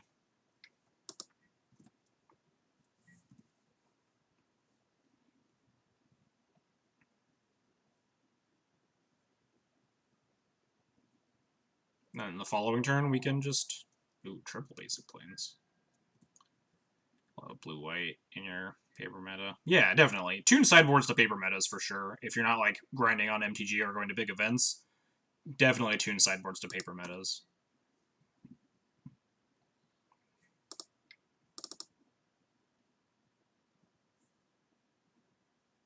Opponent can't even Vendilion click me here. Sword. Ooh. Gonna be a combo in a second. So my opponent, like, 900% has a Swords to Plowshares. But I don't hate making them use it here.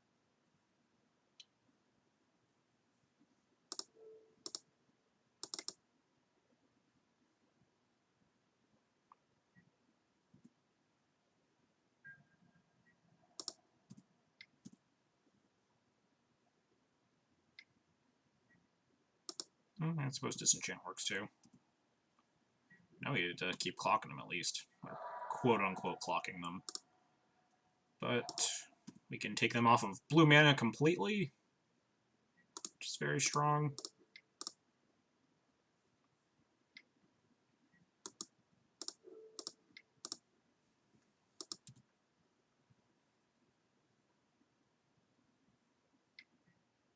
Oh no, Blind Predict!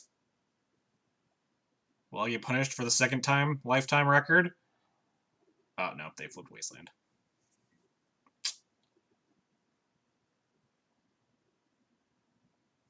I've only been punished by that once in my entire life so far, and I still won the game, so...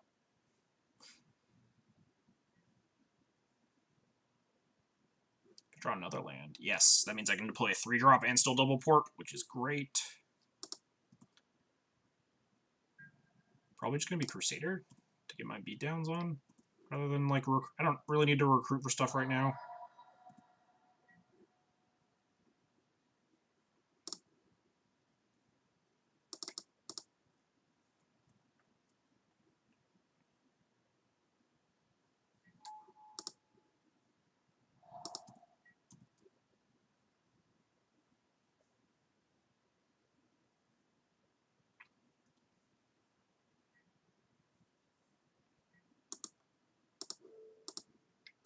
Keep porting all these islands.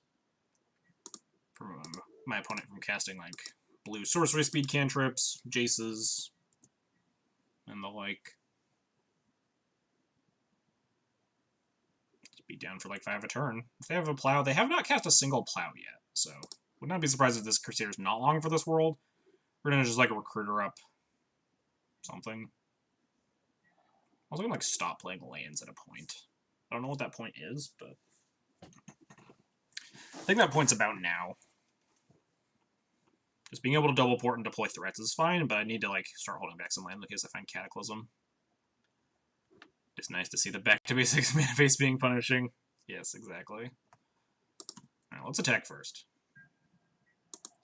Let's see what my next step is. So I imagine this is just going to be Sword Splitter. Yep.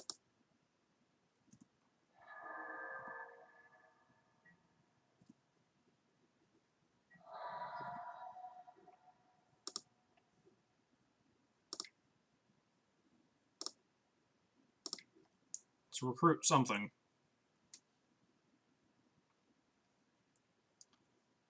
Probably just like another recruiter. It's not a good clock, but like recruiting a Wisp is risky. My opponent could easily just have a bunch of Swords of Plowshares and stuff in hand. I'm just gonna force it. Alright, well that makes my life easy. Gonna keep getting them with this Squire. Squire beatdowns.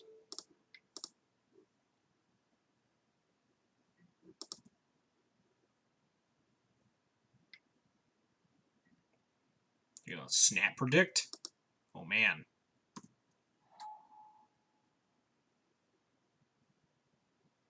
I think Snap Brainstorm might be better. Yeah.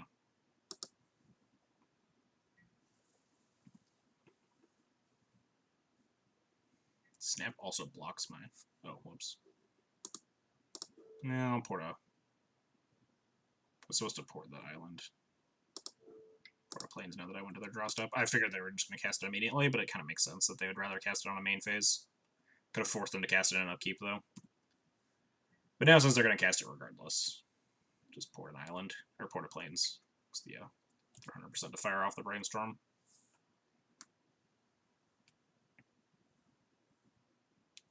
So Terminus is a card I want to be aware of here. I assume this is like desperately trying to dig for more land, though. Like just a third blue source.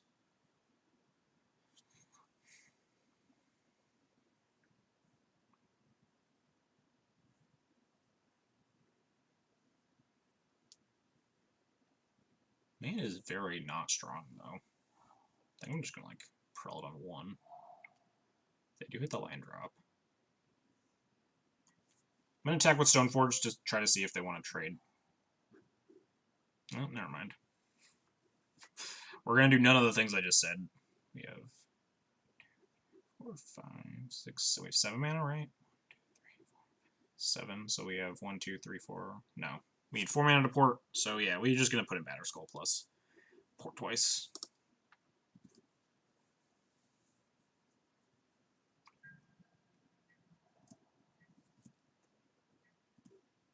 We can still port my opponent off of like Jace's. Also, notably, they did. Never mind. I was about to say they played basic land, so they could still be Brainstorm locked, but they're just gonna predict away their Brainstorm cards. They didn't want Tundra. I suppose that makes sense with Wasteland. God, I really want to find a Cataclysm. Just like demolish my opponent's life.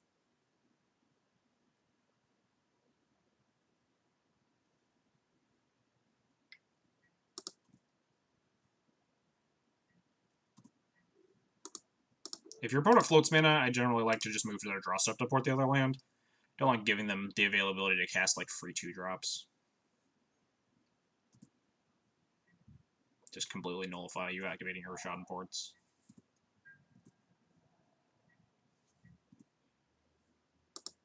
Meh.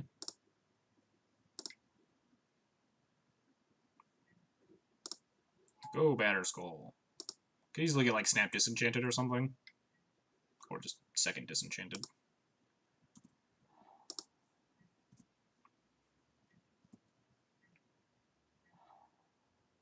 Flicker Wisp does nothing for me, notably. I can Flicker Wisp my Squire into a Squire. Oh shit, I have 4 minutes left. What am I doing? I need to stop fucking around. Casting Pearl, I don't want him passing now.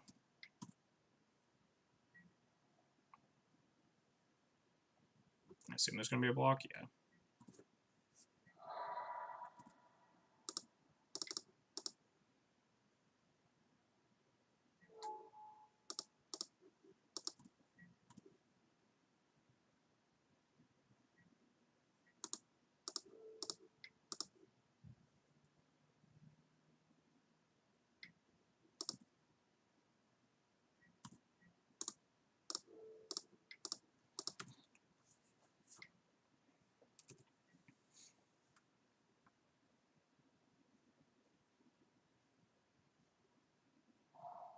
One has a lot of land. Nothing to do with it yet. I think I just have to walk into a Snapcaster Mage.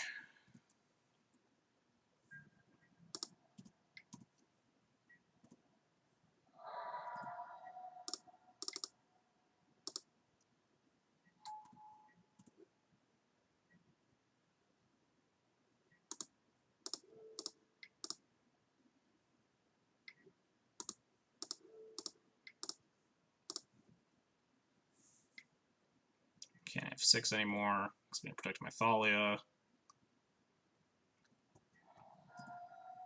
I'm finally going to cast a Jace, maybe? Can't hard cast a Terminus yet. Do Supreme Verdict.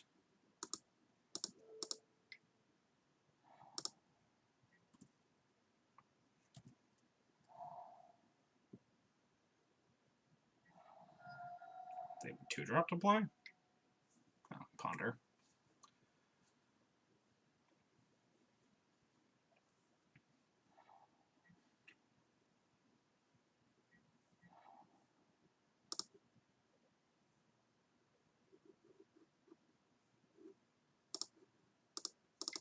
Kind of wanted to play Aether Vial, but I also want to leave up Caracas. Had to kind of decide there on a... I'm going to start moving to porting their white sources now, since they have 6 islands.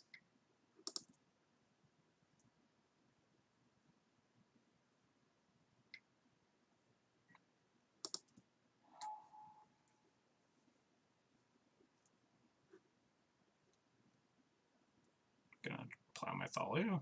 Gonna predict me, sure. Predict themselves? Oh no, they did Ponder, so yeah, they can predict themselves. I'm gonna port their island here.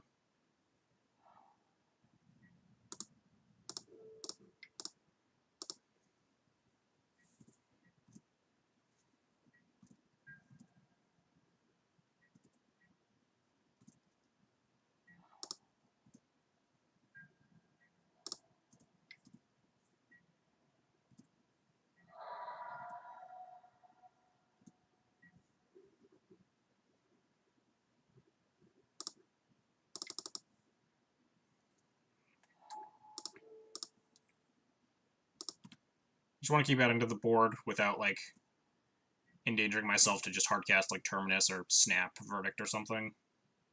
So yeah, that's fine. Just makes them use their removal.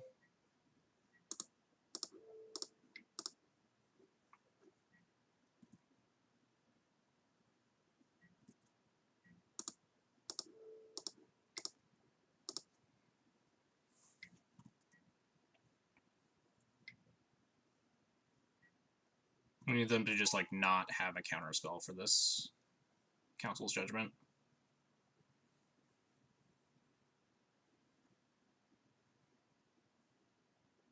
They have used 2 forces.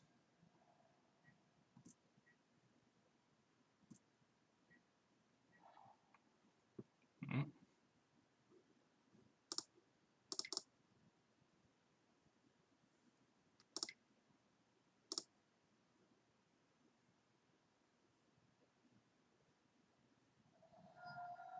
Alright, well, we have another Council's Judgment.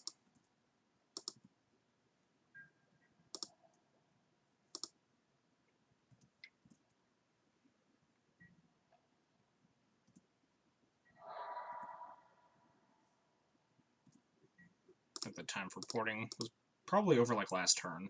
I probably should have started deploying these vials. You have second Council Judgment for this, at least.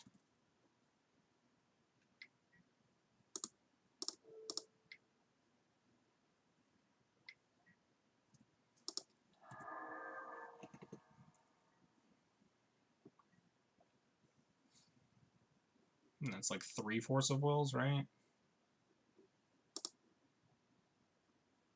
If they have like just actual factual counterspell, we could be in trouble. Or like snap counterspell. Oof, that's pretty good.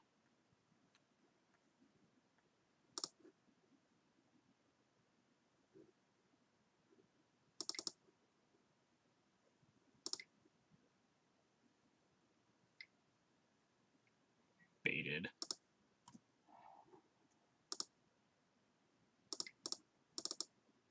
Fucking baited.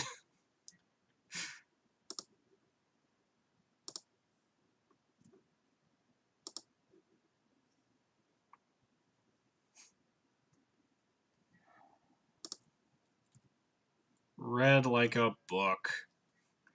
Read like a book. Get out of here, miracles.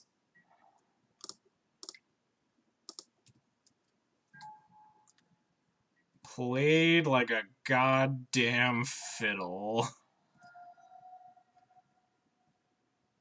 They don't even have any more fetchable sources.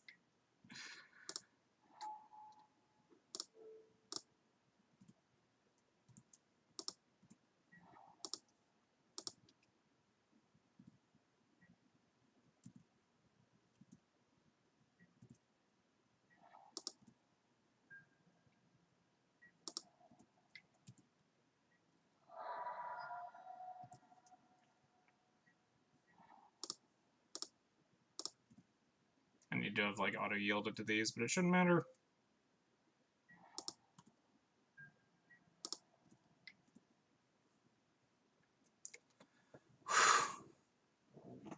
What did I walk into? You walked into post-cataclysm miracles. Oh man, that was a game. Played like a goddamn fiddle, miracles. Never didn't have it. Yeah, I was pretty confident on the clock after the cataclysm resolved. Like, having a Vial in play and just having a Leon and Relic Order in hand was a 3-turn clock, so as soon as we drew cataclysm, I was pretty not nervous. They had like Jace and 9 million lands and 1 card in hand, and we had Council's Judgment and Cataclysm, which I love. So I Council Judgmented, and they forced it with the last card in hand, and then I just Cataclysm their whole board away. This is why you should always play Cataclysm in D&T. Fair point. Cataclysm is just fucking nuts. God, that card is so good. It's Armageddon that also blows up Jace the Mind Sculptor. What's not to love?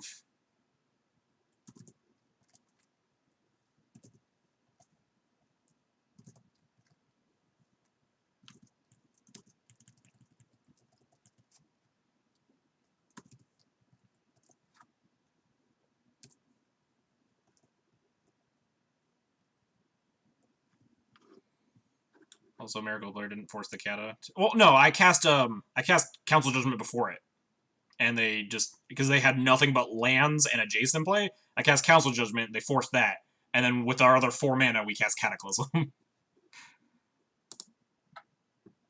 Fortunately, Cataclysm was printed way before play. Yeah, exactly. The old show and tell backdoor. You can't put in your Jace the Mind Sculptor to bounce their Emrakul.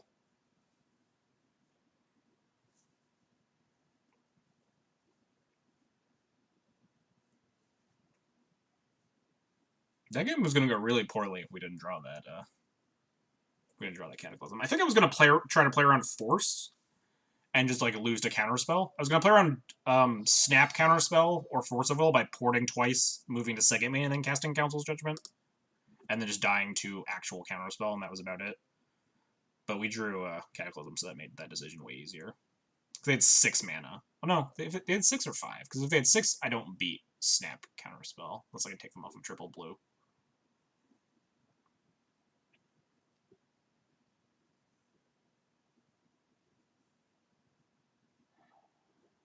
Oh. I'm gonna keep this hand. This is like the most keepable 7 I've drawn today. And that's saying something, because this hand is definitely not very good. We have like Port Wasteland, double Vial. And, like, draw creatures, right? We'll be fine. I guess if we play against Miracles, we're on level 5. The old 2-1-1-3.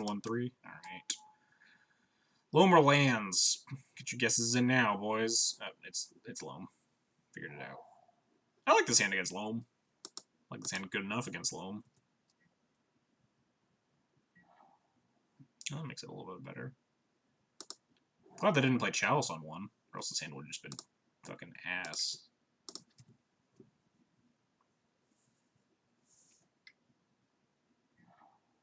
Sure.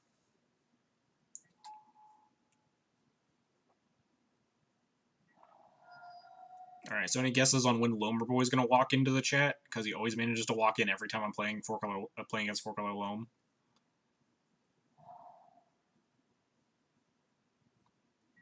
If my opponent doesn't...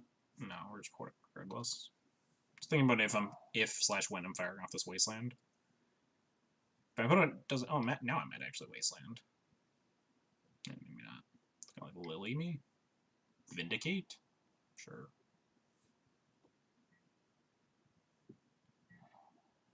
No, File plus Wasteland here.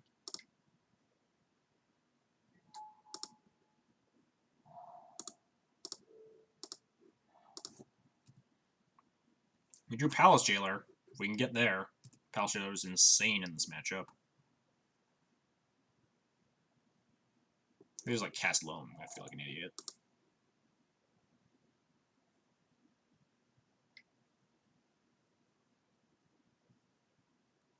What's this? Oh, this is Chalice, yeah. Does turn off my plow. But luckily we can Vial in the Mom. Might get just like P-fired, but that's life. So I could play Port to basically force them into using this Wasteland, which I don't hate because we're not really getting to Palace Jailer anytime soon anyway. Just denying them land. Also, if they don't Wasteland, we can just port this Grove.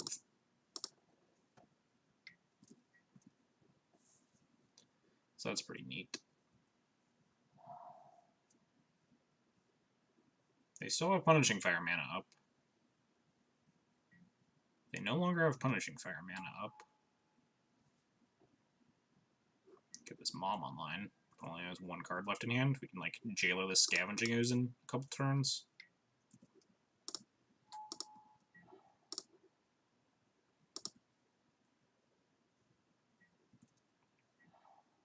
Oof, that's a pretty good one. Not good yet because this maze is a little obnoxious. We can like try to port through the maze and stuff. Tempted to just slam this, but keeping my opponent on like what is essentially 2 lands is pretty good too, and we can just Violent the Crusader next turn.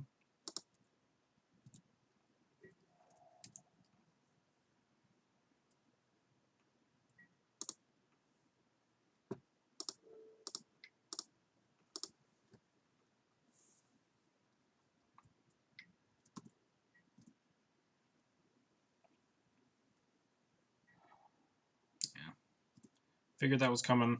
I'm probably going to have to take this Vial up to 4 to Jailer them. But still definitely worth it.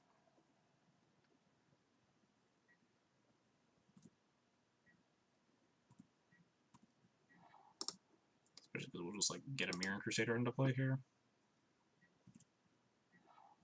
Ooh.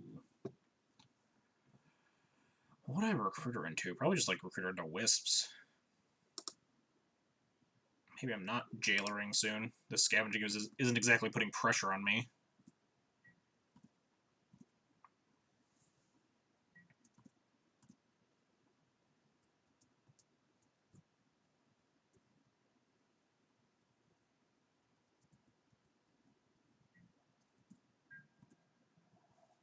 Attack. Do it. Dang. Eh. Start putting the heat on him.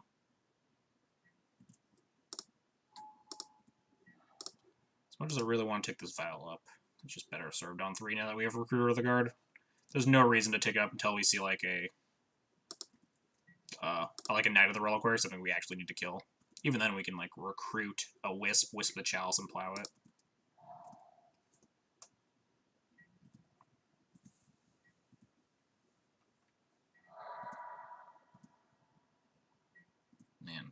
Fuck if I'm ever gonna attack with Crusader again into that maze. It is not worth clicking through all those triggers.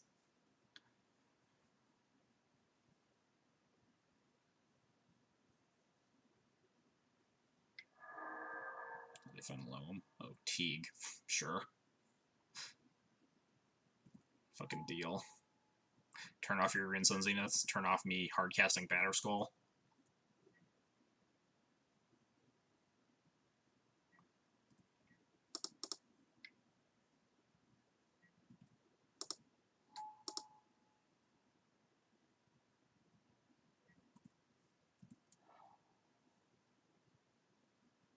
Tempted to just like kill his Mox Diamonds too. Like Flicker Wisp it or something.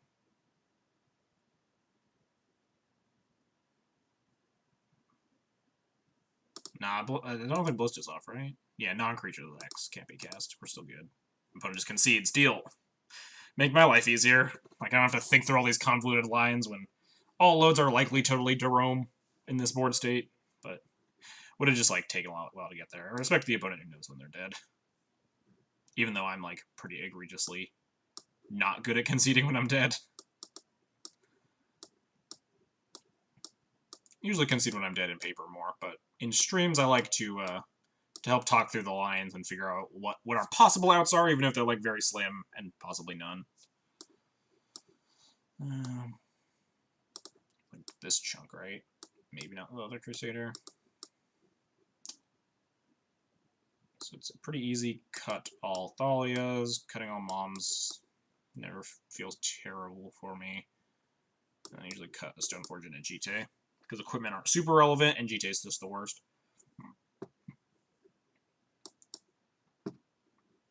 I don't hate something like cut a Revoker for the other Crusader. Because if you can, like, surgical their P-Fires, Mirror Crusader is insane. And Revoker is generally, like, pretty flimsy at answering on Planeswalker.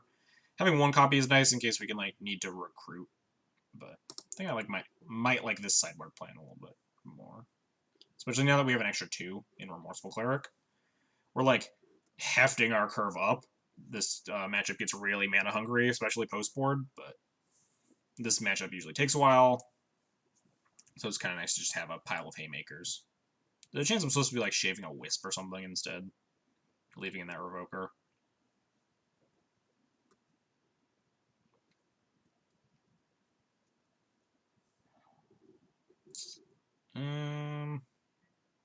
Hand's really bad against Chalice. Don't think my opponent has Chalice in post-board. They generally don't.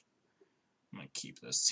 I lose so many times to the loam with this hand, these hands. You'd think I'd learn to stop keeping them.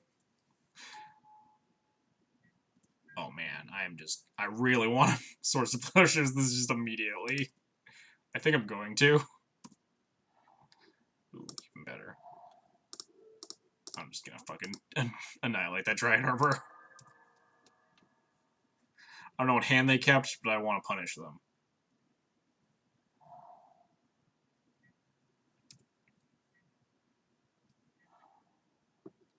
I'm gonna deploy this Caracas to try to get Wastelanded now.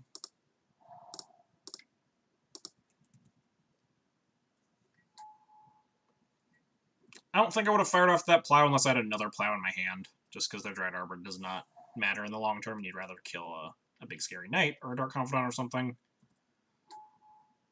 This is a Planeswalker, it's not good for me. This is a knight, we're definitely fine.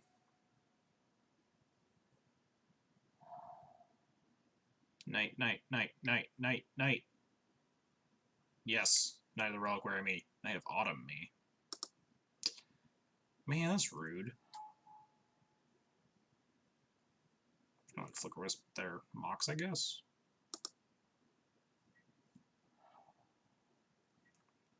I'm not gonna plow a 2-1.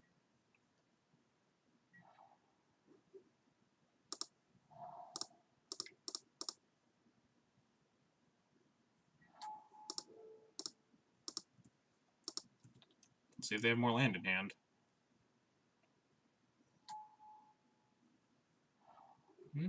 Killed a Mazavith, I guess. Not nothing. Really don't want to get Liliana here of any variety. I will snap, not block. Deal. Ooh, nothing. Yeah, that's good for me.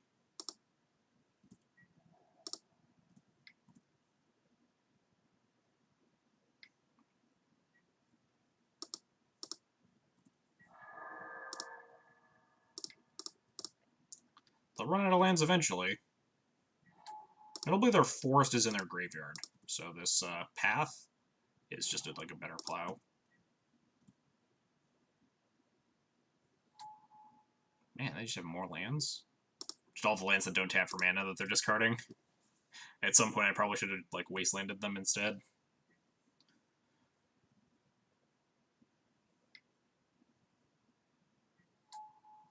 A Bob. Alright, I'm gonna plow that. Save path for something that has a higher power, like Knight of the Reliquary.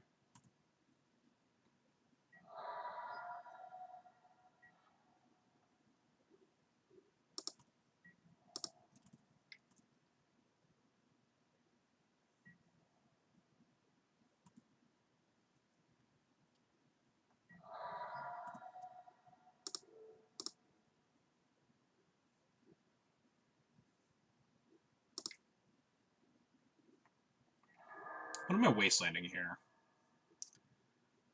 Savannah makes it harder for them to cast Knight. Badlands makes it harder for them to cast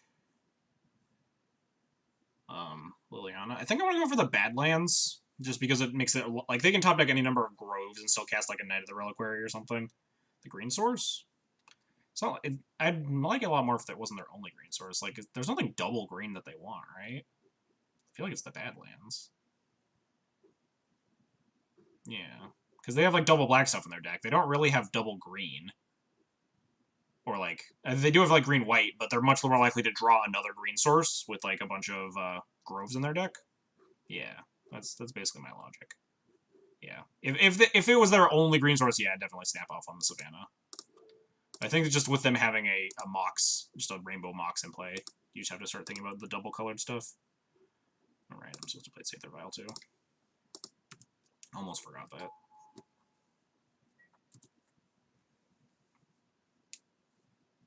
Because now if they like find a Lily... Okay, this is just Punishing Fire. We can Surgical that. Assuming the Mox is finally dead. No, we've tried twice. They just keep discarding these garbage cards. Love to draw like a Flicker Wisp. Roshan board's not the worst. Just take them off of like a shit zillion mana.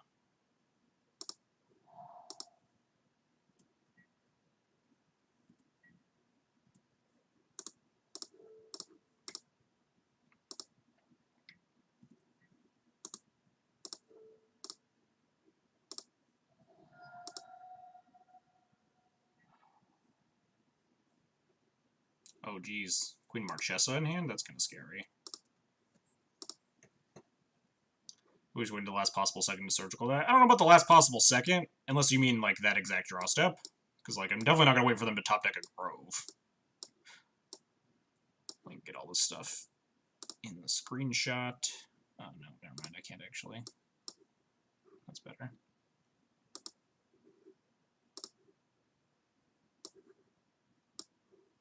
Steal that for if there's a game 3. They have a Kaya Ghost Assassin. That's spicy. They have 2 Knight of Bottoms. That's mean. Notably, only one... Oh, no, they have 2 Swords of Plowshares. No Toxic Deluge? I think they've moved away from that. In favor of, I guess, the Tabernacle. Is it not better to wait till the trigger? Nah, because then they're not necessarily going to pick it up on, like, the first trigger.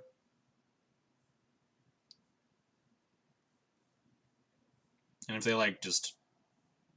Can't you respond to the trigger? I could have responded to the trigger, but...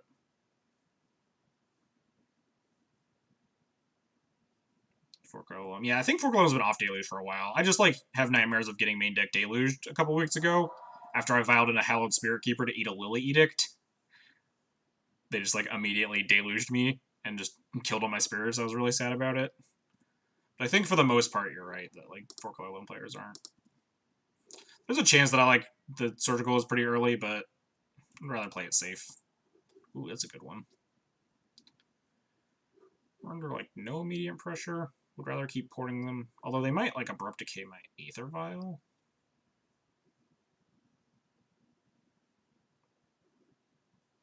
They can't Queen Marchesa me, so yeah, I think I'm just going to cast a Recruiter. I'm also going to recruit a Recruiter. Is Hallowed Spirit Keeper good yet? No. Got yours for 150 Gs. Wasteland my port now, but that still puts them really far down on the Queen Marchesa totem pole. Could revoke Diamond. Oh, that's kind of tempting. I feel like that's a little bit greedy, though, because they have Abrupt Decay in hand.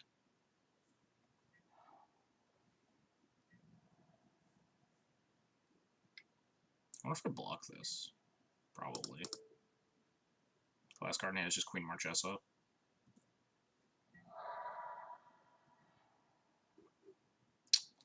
Man, fuck this other Caracas.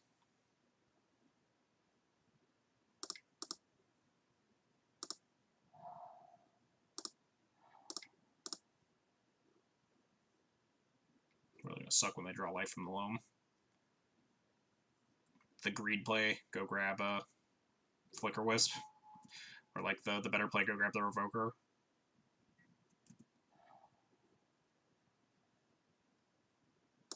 Yeah, it's probably just Phyrexian Revoker. Hope to beat them down with some idiots.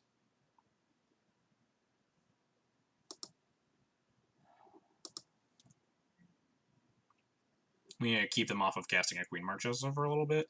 Although I'd kind of love for them to cast Queen Marchesa, because now then we just kill it and steal Monarchy. We need to have multiple creatures in play. Wow, they just concede? Deal. We're playing 2 or 3. 2 or 3 what? I think that was a little bit of an early concession, but I'll take it.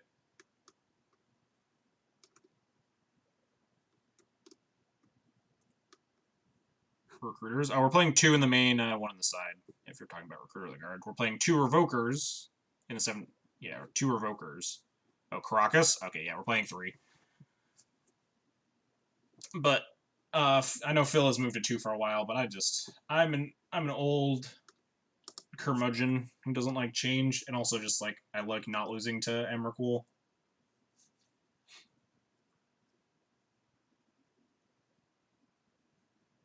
I guess, yeah, if they're 1 and 3, yeah, that makes sense. The early concession definitely tracks.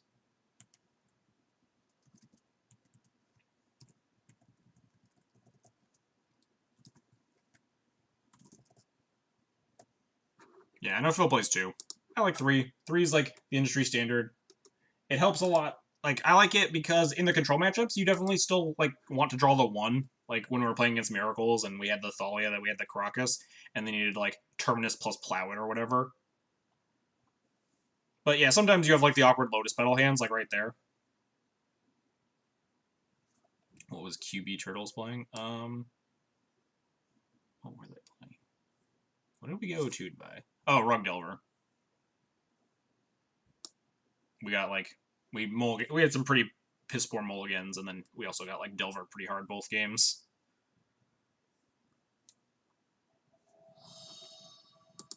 I mean, like respecting Emrakul was kind of a gross exaggeration of what Caracas does. Like just being able to answer a lot of like scary legendary things, like when they go for like the turn 2 show and tell isn't the only thing. So like you have more likelihood of being able to answer Grizzlebrands and stuff, or protecting your Thalia in the Miracles or the Grixis matchup.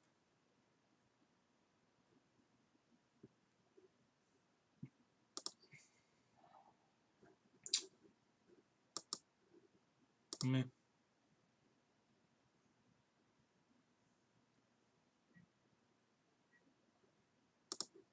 And is like not great, not terrible. Very good if we're playing against Grixis control.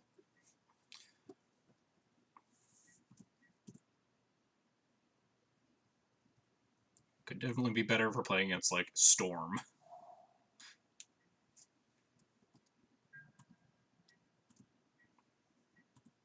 I'm just gonna hedge my bets in Stoneforge for Sophie. Good against Miracles, good against Grixis. Oh, never mind, we're just gonna play Thalia.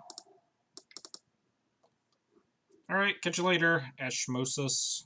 We're about to wrap up our stream here too, so hope to see you around in the future. gonna be like Brainstorm. Main deck spells near me. Yeah. Nerd. What's up, Moxall? Finishing up our league here. We had a real good cataclysm. Oh, that's rude. Force it well. We had a real good cataclysm this league. That's all that really matters is when you get to like blow up 8 of your opponent's miracles opponent's lands and also their Jays. All right, so we're just playing against miracles. They pitched back to basics to their force.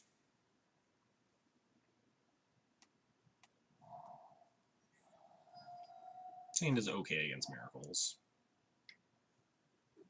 All right. I would love to not just like get blind flipped into oblivion.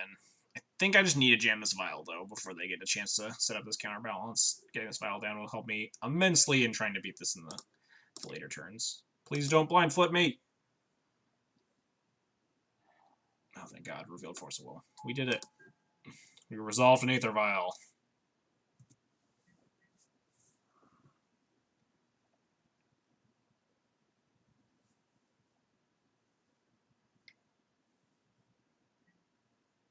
Portent themselves. I don't think I'm going to cast a Stoneforge Mystic here.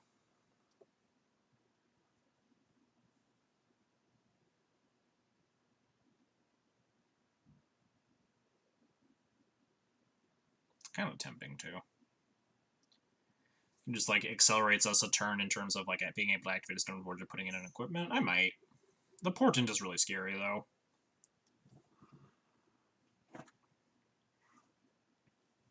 If they shuffle, they do not shuffle.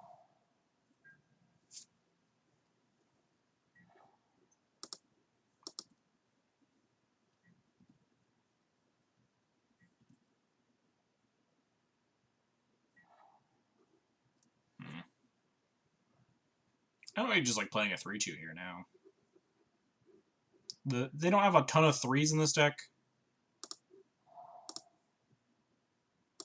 Ah, and we missed a land drop, so they're less likely to put a 3 on top.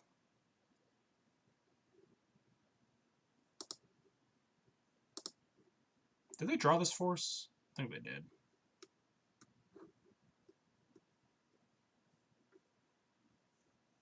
Yeah, they have a force in hand. Okay. So I'm gonna leave that here. Hey, we did it. Which means they like their top card enough to not try to fetch away to counter this thing, or they don't like their odds there.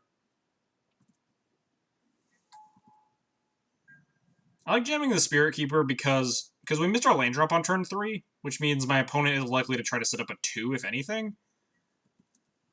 Because they know that, like, we're strapped for mana. If we don't hit the 3rd land, then they can just try to snipe us on another 2. We got Mr. Halloween himself. Jack Skellington. That'd be a good altar, Hallowed Spirit Keeper. Be a cool altar.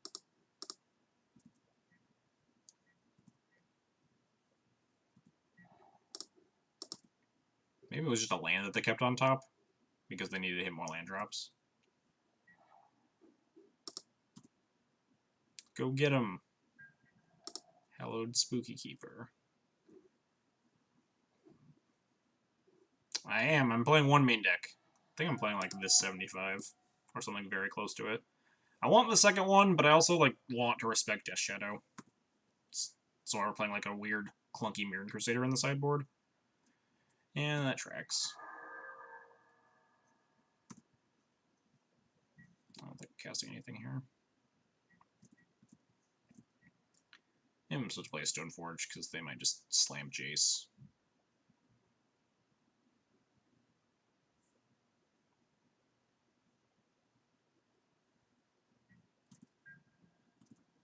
Well, they didn't slam Jace. That's what I like to see.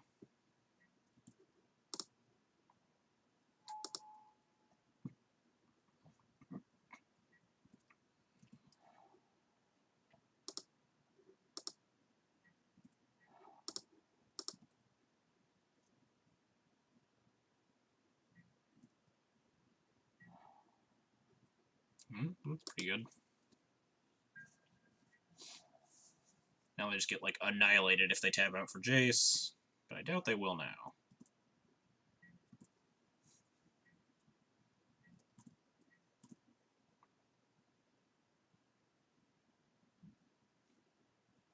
We have a Plow to try to answer Mentors.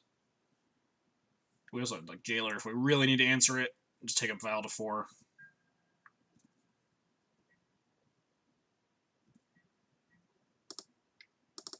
The old Chalice without accelerating mana and it being a Vile deck never sits right with me.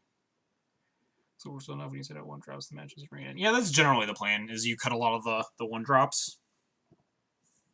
It's just, like, a better card than, like, Mom and Plow against Miracles, mostly. That also being turn 1 hate against Storm is a really big game on the card.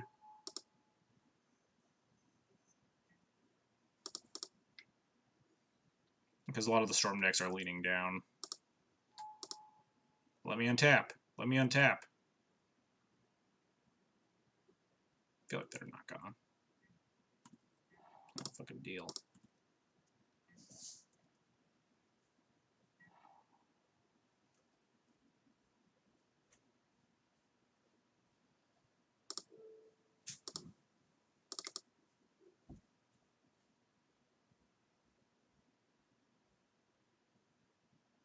You do have to be careful about Terminus in this stage of the game.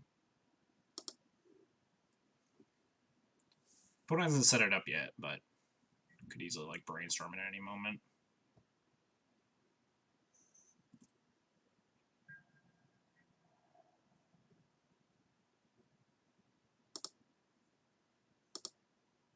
Chelsea is fairly good. Yeah, exactly. It's like Snap Plow's the worst, right? Yeah. I think I'm gonna like, find trading Stoneforge for Snapcaster here. Especially because we'll just use the Plow to save the Crusader now.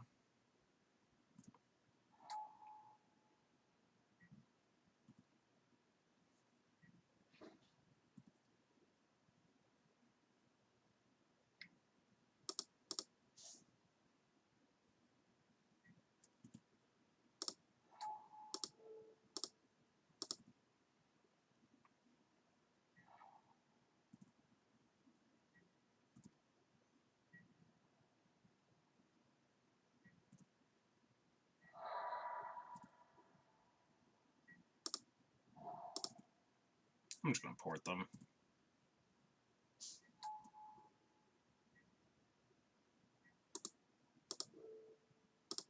Tap their white source. Make them fetch if they want a white source.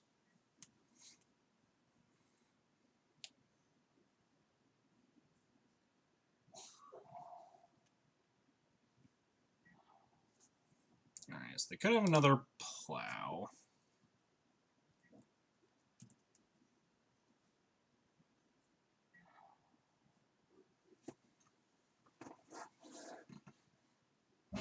I'm just gonna like make him have it, I guess.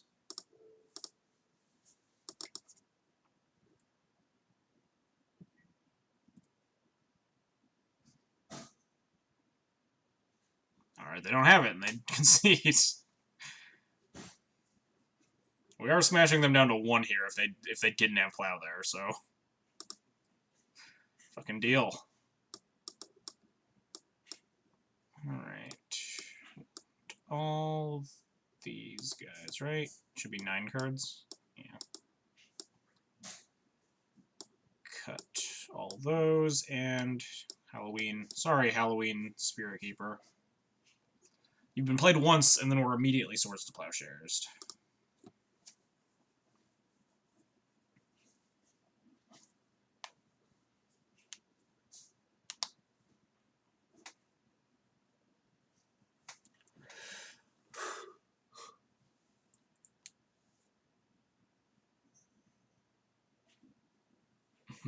The D&T combo.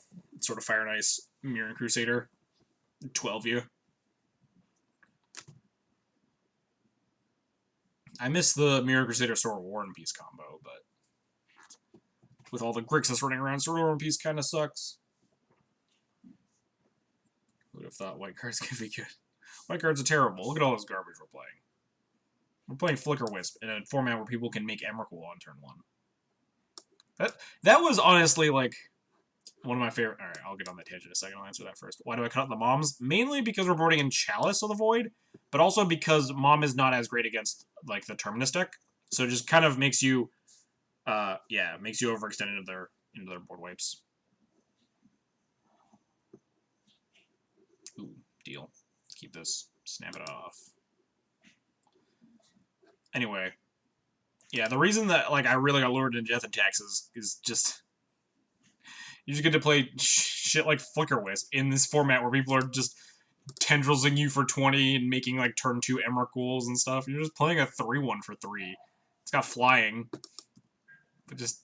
It's so bad compared to the broad scope of everything you could be doing in this format. Topic Val. Man, I'm 2 for 2 on that today. I'm so fucking good at this deck. Just always rip the vial on the draw. This is...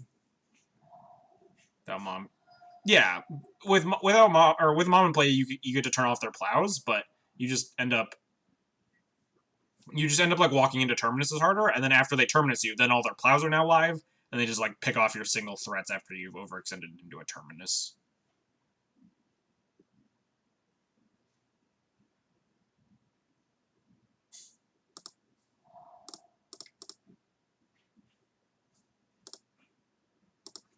Yeah, we can grind them out if they're just like casting 1-for-1 plows. You're gonna lose the game if your opponent like Terminuses you for like a 2 or 3-for-1 a couple times. Yeah, exactly what Charlotte just said. Search and no land drop. Wasteland. Yeah, I'll take it.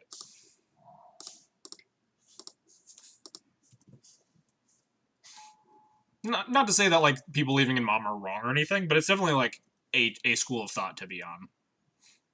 That I particularly like. I was in the camp of like shaving or cutting Moms even before Chalice was in the sideboard. Now we really want to draw Wasteland. Just put my opponent into the goddamn ground.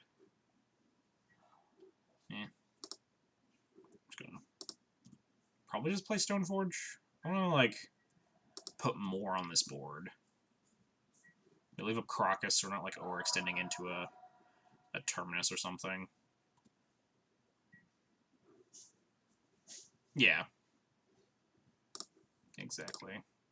I don't hate it.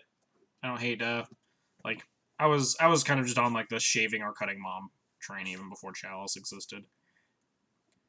Vendilion Click in response to Stoneforge Mystic. Okay. Targeting themselves. Okay. Because they really want to find more lands? Reveals a Ponder. Oh yeah, also I guess they're getting locked out by this Chalice, that makes sense. Well, kind of wish they would have clicked me, because we have nothing but equipment in our hand. The other 3 Stoneforges in our deck are all Squires.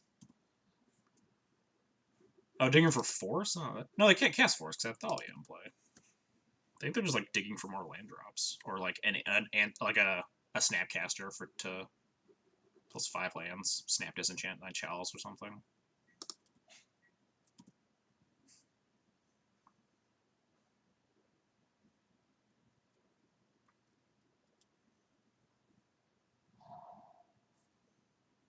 I want to keep porting them. I want to keep leaving Caracas.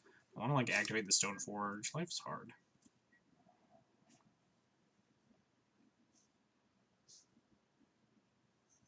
They can hit me for 3, sure. Deal.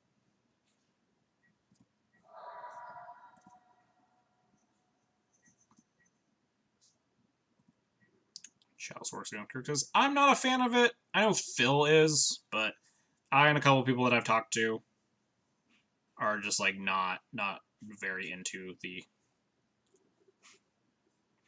Chalice plan for Scrixus. Start double porting them. Just really go crazy. They have Search though. I want to make this game over. So I think I might single port and just like put the shields down on my Crocus for a turn, especially because like they can't plow it.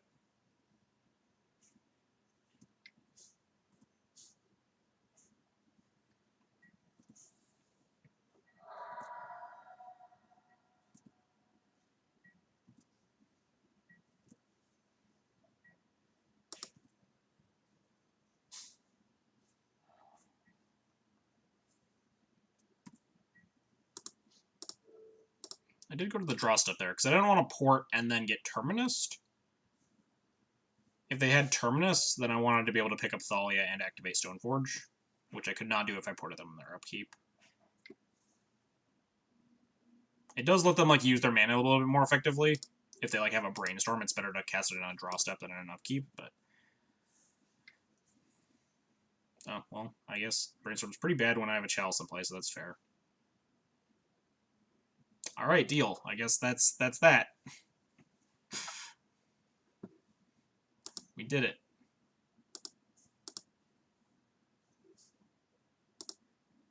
That was fun. Bullied some Miracles players into submission. I do love just the line of turn 1 Aether Vial and your Miracles player just always disenchants it, and then turn 2 you slam the Chalice of the Void and just get them.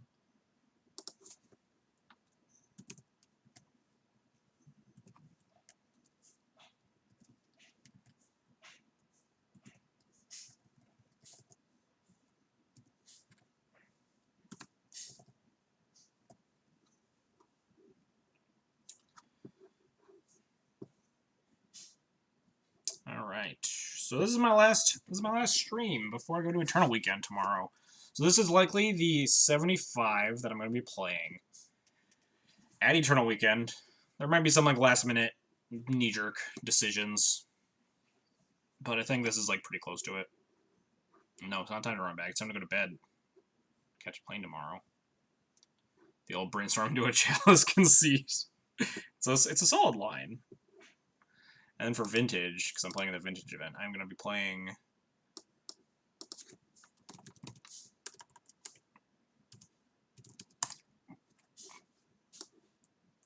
I think this is my list.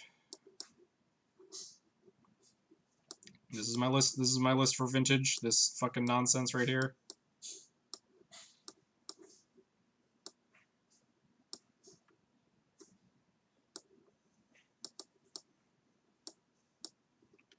Run it back, you'll be able to practice more before the trip. Yeah, but if I don't run it back, then I get to sleep more before my trip, which is just great. This is my Vintage list. I don't expect to do particularly well with this, but nothing better to do on Friday, so I was like, why not just play in the Vintage event for fun? Anyway, I'm much more excited about playing Legacy. This deck has been performing pretty well.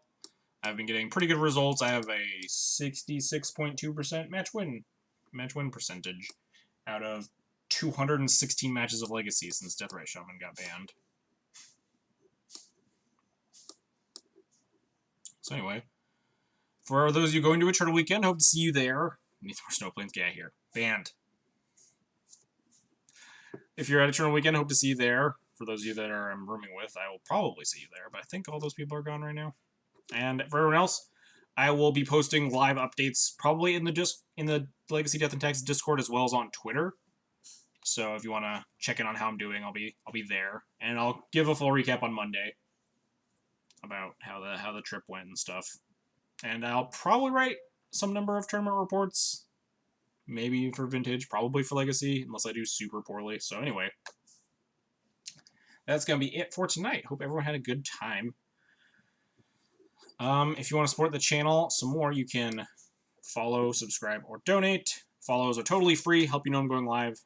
Help other people find my content. Subscriptions get you a sweet Thalia emote and Thraben themed subscription badge. And donations, I'd be more than happy to play a Death and Taxes list that you want to see, like all the time in his whatever it is, Hero of Blade Hold. Other than that, you can subscribe to me on YouTube or follow me on Twitter. I post all of my streams to YouTube after I'm done streaming, and Twitter, I just talked about. I'll post live results as well as like when I go live for streaming and stuff like that. So anyway, that's gonna wrap it up here for me, and this is my last stream this week. Again, going to Eternal Weekend. Haven't mentioned that 900 times yet. So I'll see you guys all on Monday. Very excited for this tournament. Hope it goes well. And I'll see you guys all next week. Thanks for coming and hanging out tonight. Oh no, hang on. I need to host someone. Forgot to do that before we log off. All right, people are playing Legacy. Gobblelacky. All right. See that or host channel Fireball. So we'll go host Gobblelacky. Goblin's like the weird second cousin of D&T anyway. Anyway, see you guys all next week. Have a good one.